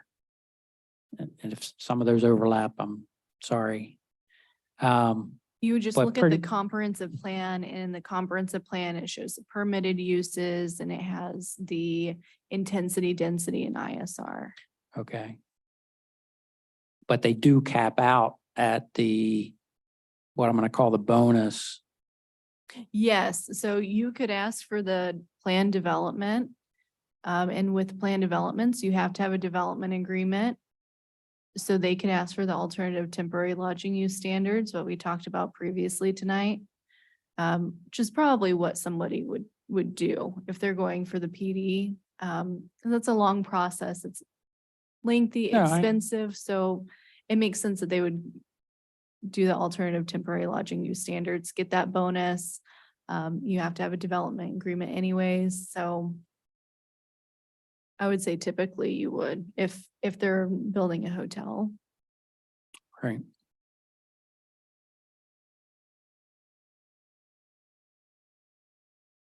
Any other commissioner comments? A PD is where the city gets to negotiate the developer to give things to the city, to do things for the city. No, I understand. That is right. That, I mean, when I understand all that. And then there's a give and Yeah. take and then. played right, the city comes out on top when we have a planned development. A developer spends a ton of money Sure they do. going through the process. So it's unfortunate in our city that a developer will go through that entire long process. They work hand in hand with the planning department. Yes. They sit, they have meeting after meeting. They go through all of it, we approve it, and then they get sued because somebody doesn't like it. I'd like to figure out how we stop that. How, if it's that we've left a loophole open or we've done something, but how to kind of shore that up so that when a developer comes in and they develop a property and they've sat with staff Staff has walked down all the roads that they need to walk down. They take something to the planning commission, they recommend it. Planning commission has it, it goes back and forth, whatever. They end up approving it. Then it comes to the Board of Commissioners. The Board of Commissioners does back and forth, whatever, and then the Board of Commissioners approves it. And there's many, And there's many, many, many meetings. right, open And the public meetings. developers, not all, I'm not speaking just in general and all, but many, many times the developers are willing to give lots to the city for the development that they're going to do. And once it's all negotiated out through all the proper channels and they're able to, once they go through and they're approved, that anyone is able, and I mean, you can sue for anything, but that there's a loophole or some, I don't know. I mean, I've said this to Robin, I'd like to figure out how we could, Well, a lot of times. maybe it's in the wording or something that we're missing on and looking back, because that's expensive for the city as well as the community, as well as the property owners. Doesn't look good in the media. Horrible. It's terrible. It's terrible. And usually nobody wins in the end. The lawyers. Yeah, I mean, it's Sorry, so. sorry. I mean, money wise, sorry. No offense, please. So in a nutshell, really, the setbacks and the height are the big pieces that are adjustable. Yes. But then the city gets a lot out of that. Well, if negotiated well. Exactly. But then I think the issue is maybe we haven't had the residents to come out and get their input and their input taken seriously. I think if we can get more people to come, open up and open that dialogue of talking back and forth and everybody make concessions, it's got to be that three-way street. What the citizens want, because they're an integral part, what the developer needs to be able to do what they need to do, and what the city wants. I think if we can marry those three components together, I think we can stop some of these lawsuits.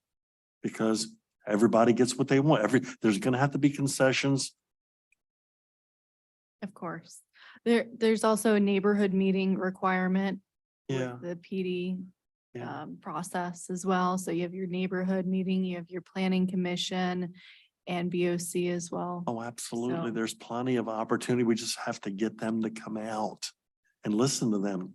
And I think it'd be a win-win-win for all three parties. We just need to improve our notification process, getting it out there and getting the public involved early. So we do have the and mailing requirement, even with the neighborhood meeting is 300 feet.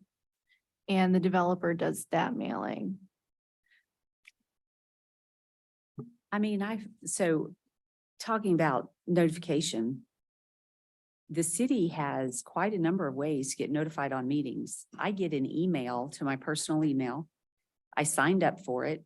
Every meeting that's held, I get a notification. They post things down outside. Got the signboard. We have a Madeira Beach app. We have Facebook. I don't know, and never mind you that we hold meetings the second and fourth Wednesday of every month. So although I appreciate saying we got to get the word out, I think we do a pretty good job. People just don't. But it's been an ongoing, it's always the comment, well, I didn't know. It always is, but why don't you know? It's put out there. I'm not being disrespectful to people who say they didn't know, but I mean, it's out there and we have the meeting every month, right? There's a workshop every month and you can sign up to get it sent to you. You log in, you can see the agenda. The agenda's easy. See if there's something there you want to participate in and come or don't. You mentioned Facebook. Is the city on Facebook? Do they put notices out on Facebook? Yes, we do. Okay. Yeah. I'm not a Facebook guy. I had somebody ask me the other day if we could do it on Nextdoor. Coming soon to Madeira Beach next door. We will be putting all of our Awesome. notices, information, reminders on next door. I'm not on next door, so. Neither am I. That was quick. So that, I do think we get a lot out. I think people just, But the notices on next door will be huge because that's where a lot of this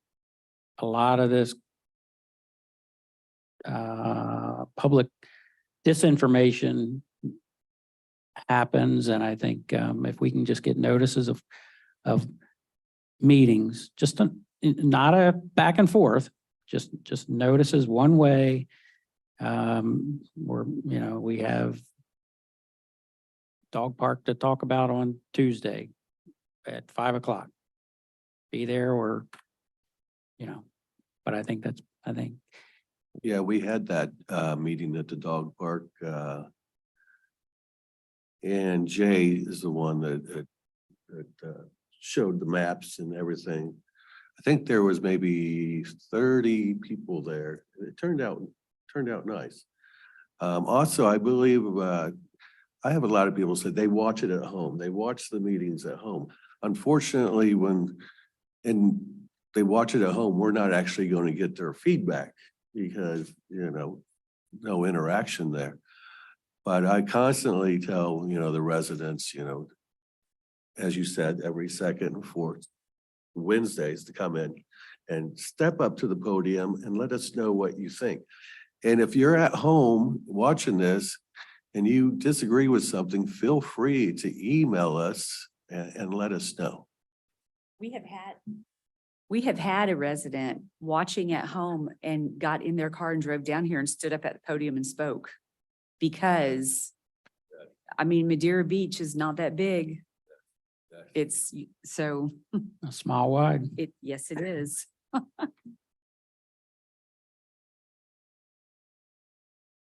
Okay, any other comments on this from the commission? Any public comment on this? All right, let's move on. FY 2023 audit engagement letter.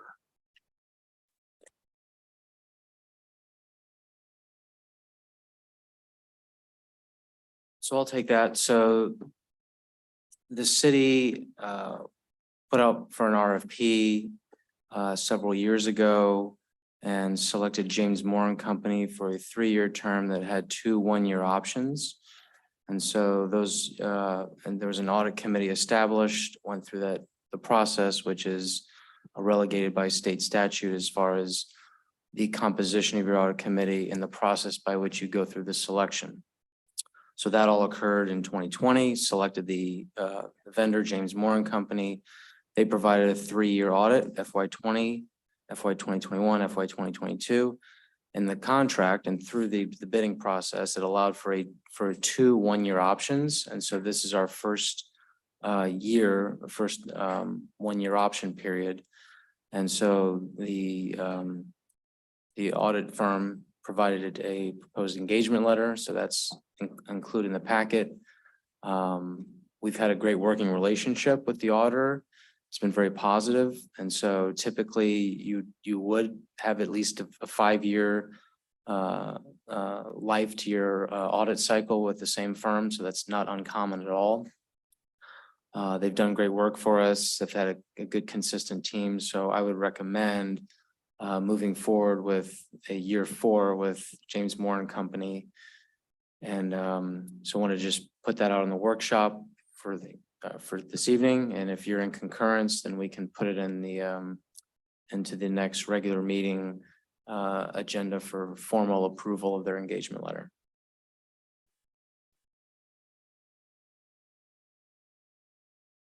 Sounds good? Well, I've got a question. The Sure. audit fee is $45K. So that automatically triggers, it's got to go out on bid, correct?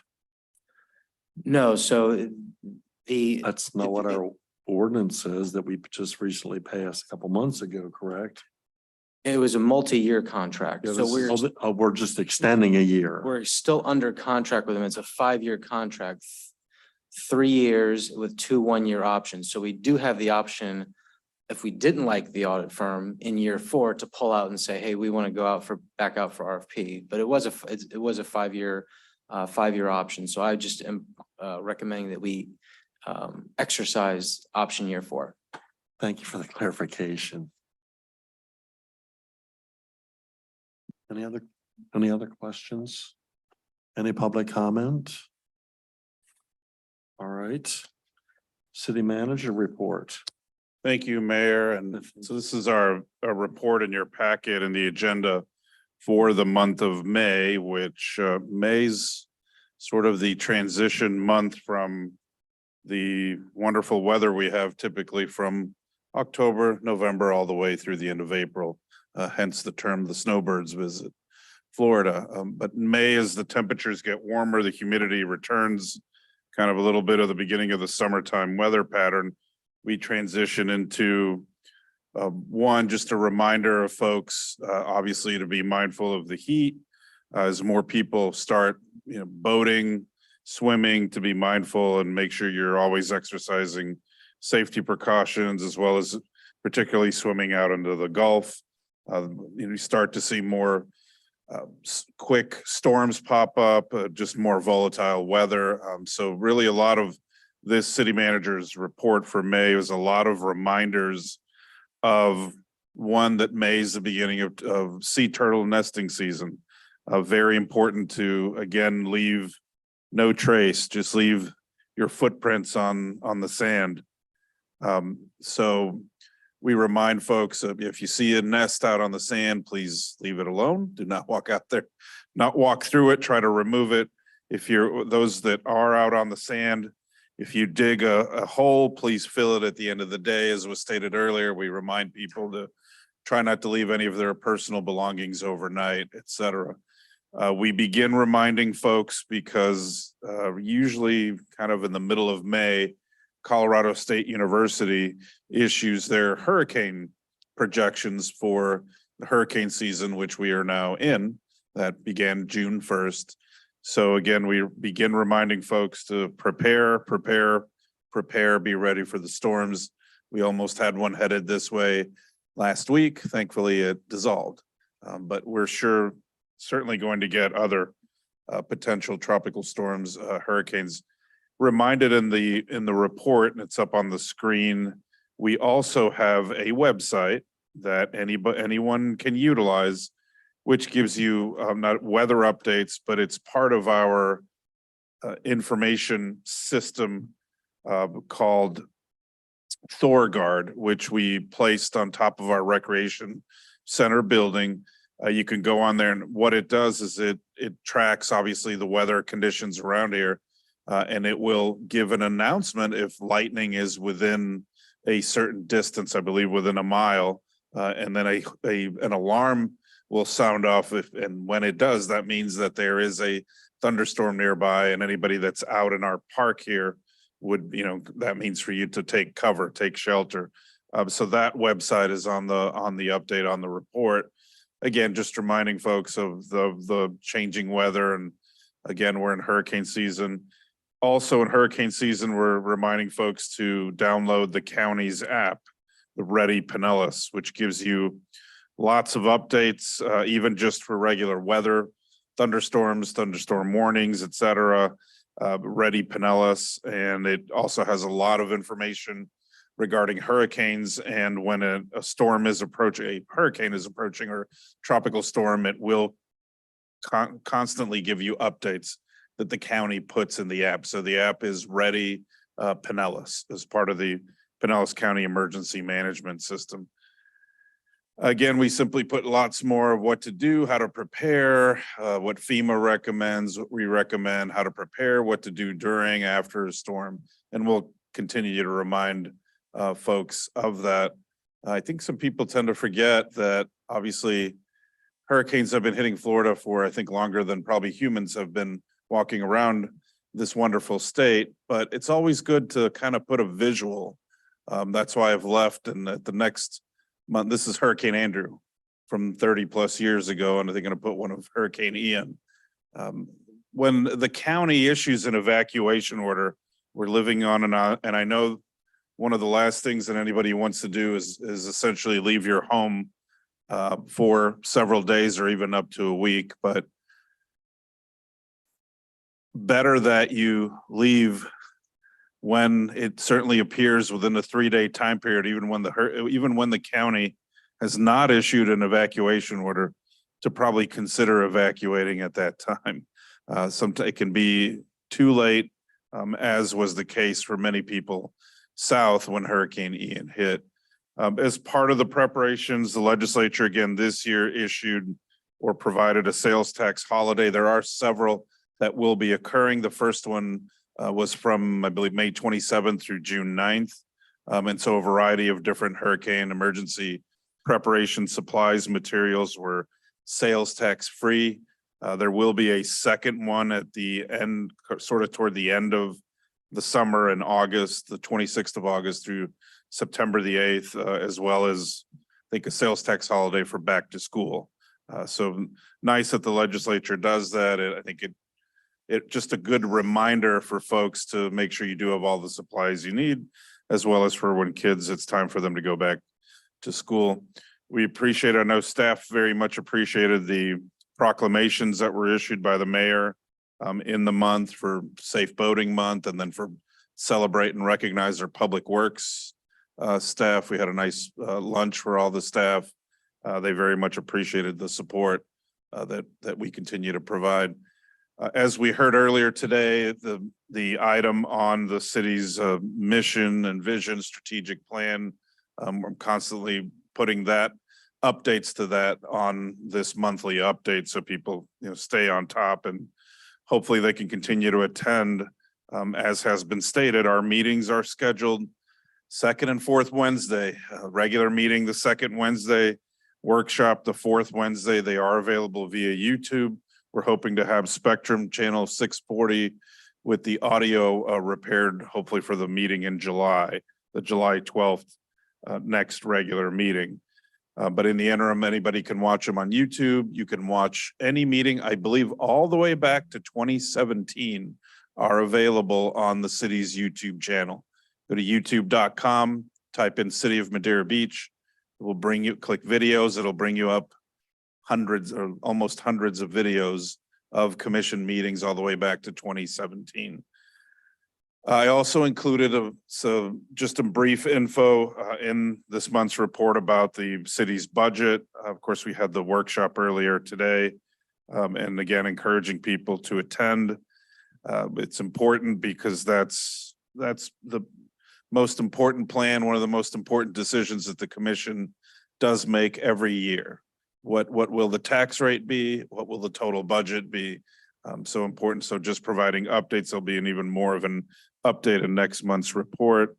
Of course, along with the Leave No Trace, we encourage our cleanups that happen every month by the Trash Pirates, almost every other month by the Trash Turtles. So we'll continue to remind folks to participate. The next one is on July the 5th, the day after the 4th, where we take advantage, hopefully everybody on the 4th picks up and takes all their trash off of the sand, but inevitably some is left. So we encourage our employees to take a couple hours that morning and go out and help our public works staff and the Trash Pirates to help keep our city clean. Again, one of the biggest detractors in any city, anybody wanting to move or purchase a home, or whether you move, for your job, but where you decide to work, one of the biggest decisions as to where you live is how clean your city is. Very, very few people I've ever met in my life wanted to live in a dirty city, or a city that just didn't seem to care about its trash control or had a lot of graffiti. So again, very important that we continue to keep our city clean, and we really do appreciate the groups and all the volunteers. I saw a couple of people this morning with Trash Pirate shirts cleaning up on Madeira Way. And today was a Wednesday, so not even the regular cleanups, which are held the first Saturday of every month, with the exception of 4th of July. Reminded, obviously, our residents, visitors, of a lot of our events that are coming up. This Friday, we have the final Friday at John's Pass in the Bell Tower area, just down the street on 129th. Hubbard's Marina has their, as part of Final Friday, their crawfish boil that draws quite a few people. The band playing at Final Friday draws quite a few people. So we encourage everybody to go out. There's also our just one this summer 5K this Friday that also begins at 6 p.m. over at Johns Pass Park. And so far, I think we have over 150 registered runners. So including Jay Hatch, our recreation director, mentioned a couple were from Brazil, and that there were several folks from out of the state visiting that signed up to run in the 5K. So the Madera Beach Sunset 5K. So if you don't run or jog, and go out and take a look when they take off and then come back, and you can try to guess what the first place person will jog the 5K. My guess is probably 15 minutes, 30 seconds, but which is a lot faster than I can run. Of course, on Monday is our 4th of July fireworks at 9 p.m.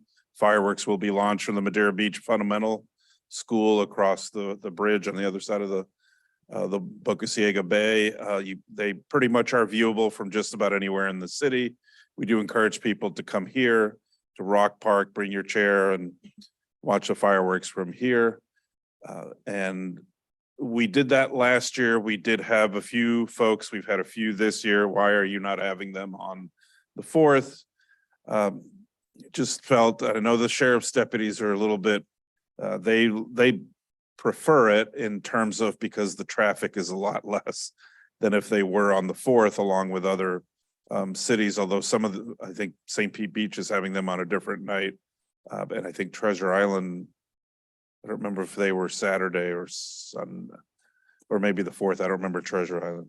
They're on the 4th, but so either way, it does allow for a little bit easier of the traffic flow, depending if it's obviously a very nice sunny day. Then the beaches will be packed with people, probably from as early as tomorrow all the way, well, Friday all the way through Tuesday. In terms of the lady who spoke about receiving notices, and it's been discussed, we do have the app. We have a variety of ways that people can communicate, with the city. They can go onto our website and engage, or in the search, just click, sign up for email, and it'll take you where you enter your email address, you click all for the different areas of the city, and you will receive emails about events, meetings, advisories, warnings. There's rip currents out, etc. So we do encourage everybody to please go, and also an amazing amount of information is on the city's website. If you just click the documents tab, it'll take you to literally thousands of documents, from the plan developments to my monthly updates to contracts, agreements, leases that the city enters into. There is an inordinate amount of information. And what we're going to do, either the July or the August workshop, is actually go through that at a meeting at the workshop, just to show this is what you can find on the city's website, or how to navigate through and how to sign up to get information from the city. All of our departments, again, continued being super busy. May, again, kind of we're transitioning to, although the crowds are not as much, there's still a sizable amount of visitors coming to the city. Our parking, just to quickly go over the additional 50 cents I'd said earlier, was it's 710,000 is what we have collected so far for the additional 50 cents that are directed to the parking garage. We are ahead of last year in terms of overall parking revenue. I know that was mentioned earlier, but through May, we were just under 2.7 million in parking revenue. That's what people pay the $3 an hour to park, combined with receiving a violation or a ticket or the parking fines. At this time last year, we were at 2.1 million. So, sizable increase just from the parking activities throughout the city. Our building department, and we are again continuing to enhance, improve, and just ensure that permits are moving much quicker, which they are. You heard from Marcy today, who is in the community development department as a community development engineer, now moving permits much quicker, that we're almost at full staff. But you can, in the report, give some details on the number of permits, the activity, the values.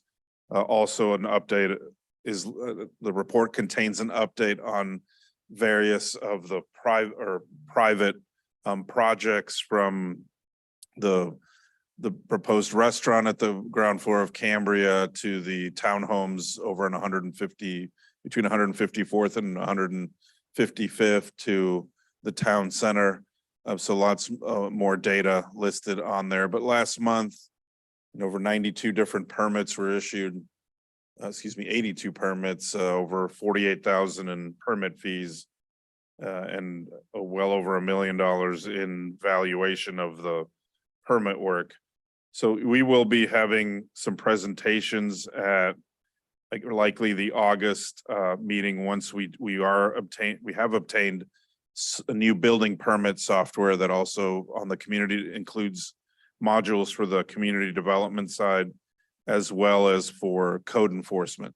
And it'll have a public portal that will allow the public the opportunity to submit permits online, view where they are in the process.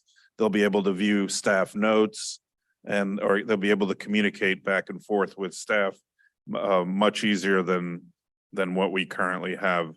But I said almost $2 million in valuations for permits, with a couple hundred inspections that were performed. So just continuing work. We reminded folks of the fertilizer. You're not allowed to fertilize your lawn between now and up until September.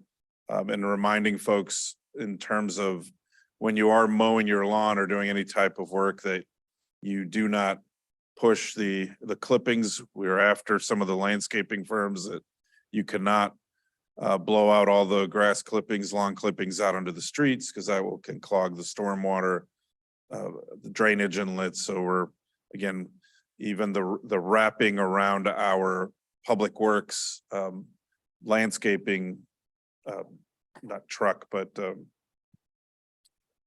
trailer, thank you, has, to make sure that you don't feed the monster, don't put anything down the storm drain. So just continue to remind folks, and again, more notices about sea turtle stormwater pollution that we issued throughout the month. The city clerk had also a lot of other data on here in the report, number of meetings, reminding that we'll have an election come March, and then throughout the year we offer, or through the clerk's office, coordinating various ethics training and other parliamentary training as we go through our year. Overall, I do feel that, I know as was said earlier, I can't do this job obviously without the staff or with the commission's support. So I really do appreciate that, because it's more than obviously one person can do, but I really want to thank all the city staff. They really come every day prepared, and they want to do their job. They feel that they are part of our process, our mission, what we're doing.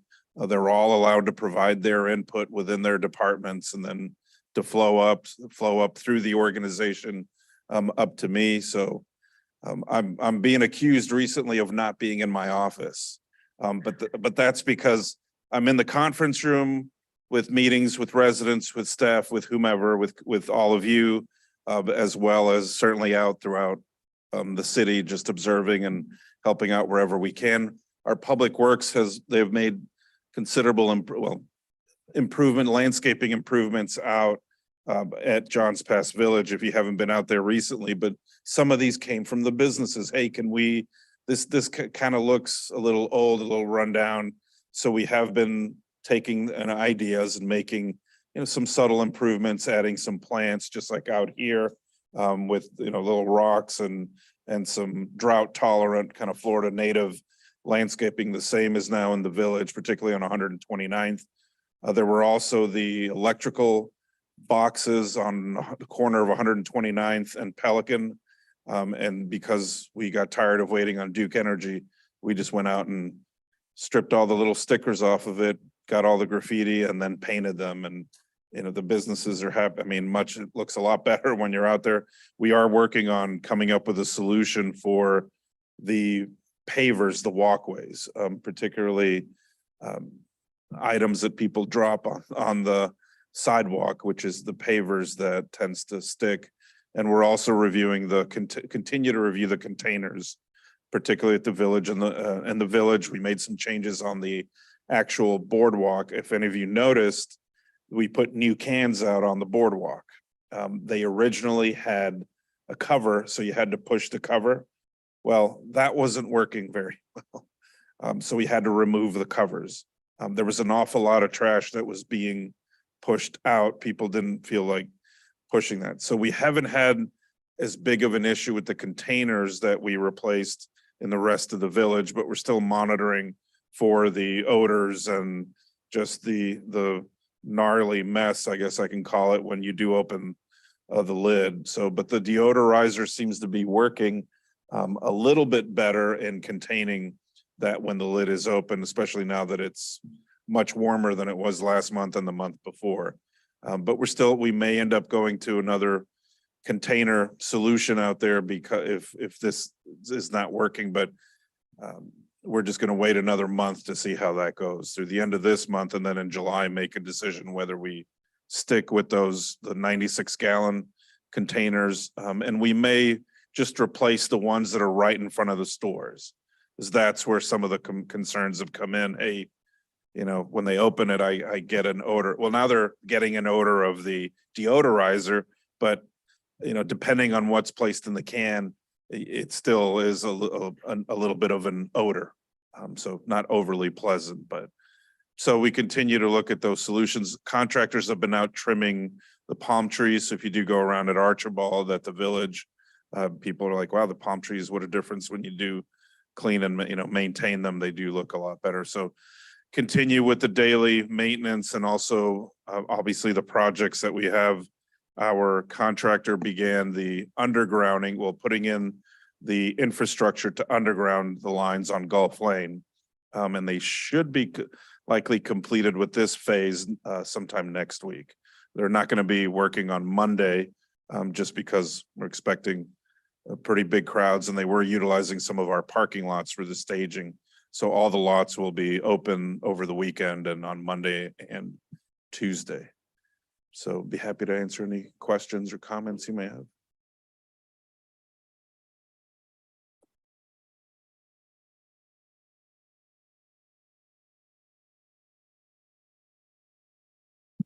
Any commissioner comments? Great report. Thanks. City Clerk? I had saw on the website, we have the city attorney RFQ that's out there. And I spoke to the city manager before the meeting. We need to get a date set to, well, the due date, our public meeting for the bid opening is next Friday on July the 7th at 3 o'clock. And I'll do an agenda for that and it'll be on there. And we need to schedule the evaluation review where you can go through the proposals and see who you want to interview, depending on how many we get. And in the RFP, it says between the 12th and the 14th, but you can still change that if you want to, whatever we It's a advertise. flexible date. If you want to do it, like maybe the 3rd Wednesday or. And then July you have to come 19th. back and do interviews on the 19th, maybe the day of the workshop or whatever day you have, we need to, so that we can get them advertised. And on the calendar. Right. So I think, Claire, you were saying if we could bring to you the responses that we received to the RFQ, schedule that meeting for the 19th. Is that correct? For Wednesday, July 19th? And then based on that, Or the rent, yes, the 19th. and then at the July 26th at the workshop, have interviews if you wanted to interview any of the respondents, or you can on the 19th, look at all of them. Hopefully we get more than one. Yeah. And you can, you know, if you have to narrow it down, you can do that on the 19th and then bring whomever you want to interview on the 26th. Or we can meet earlier. I know the budget workshop is at 4. Oh, and correct. then maybe interviews at 2 or something, depending on what we get. So I'm out of town on the 19th. Not that you can't do it without me. I mean, I could read them and give my opinion via email. Yes, yeah. So if that works for everybody else, I'll just do my part via email. I mean, the other thing, I mean, it's a quick turnaround, but I mean, because you do have time for the advertising, could we do it on the 12th at the regular meeting? I'm on vacation on the 12th. Yes, he's on vacation. Because what day do you come back, Tom? So the 12th through the 16th are the 4 days that I'll be gone. My son is flying in from Seattle. So Unless you want to do it like on a Tuesday. See, July, 23, I'm in the wrong year. So July the my 12th. Tuesdays, I have Oldsmar and the town of Bel Air. I cannot do it on a Tuesday, so Wednesday then, the 19th. Are you good on a Thursday? yeah, Thursday is fine too. So we could do Thursday, July 20th. 20th?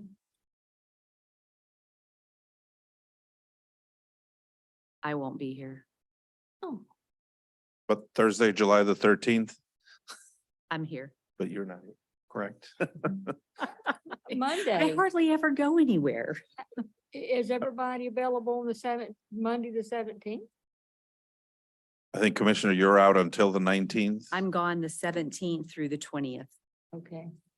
Well, Hey, can we just make it after maybe that? let's do it. What, the 26th? So you wanted to do interviews on the 26th? We can I mean, schedule. We can schedule them after. I mean, Yeah, why don't we have the That's- yeah, I mean, proposals and then we'll schedule. bring you the meeting? proposals on the 26th. And then at that time, schedule to have interviews on Do that. your, based Yeah. on your 'Cause calendars. we're not really in a, I mean. Yeah, we're not in a much of gigantic rush. hurry, but I know we do need to. I mean, move that forward. works for me. Okay. We just come in, do it in the workshop or come a little earlier than our normal 4 I o'clock? think we could do or- it in the workshop. It all depends on what we have on there. I mean, Unless you want to do it where they don't have, to, depending on how far people have got to travel or maybe. no, I have it mean, at on the 2. the 26th, we bring to the commission Oh, the yeah. proposals. Yes, the I think we can do proposals. that at the workshop. Yes, I'm So you don't have to sorry. come in at 2 o'clock or, because we do have the budget workshop beginning at 4.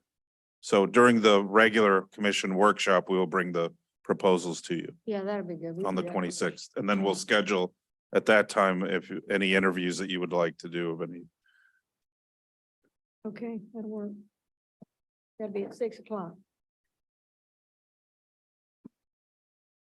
I have something, Mayor, if city clerk is done. I am done. Okay. So I wanted to bring you up to speed with regard to the schooner litigation. The city was successful in that appeal. The order was issued, I guess, Monday night. We received it this morning. The appellate court found in favor of the city and the developer, dismissing the appeal. I'll provide you with that written order so that you have that. Obviously, there is one more level of review. If the plaintiff in the case, which was Mr. Burke, wishes to pursue a further appeal, there is one more step. So I wouldn't consider this a final matter until the 30-day appeal time has run. Okay, but both cases, the first case was dismissed a couple of weeks ago, and this one was dismissed on the 26th. So I just wanted you to know that.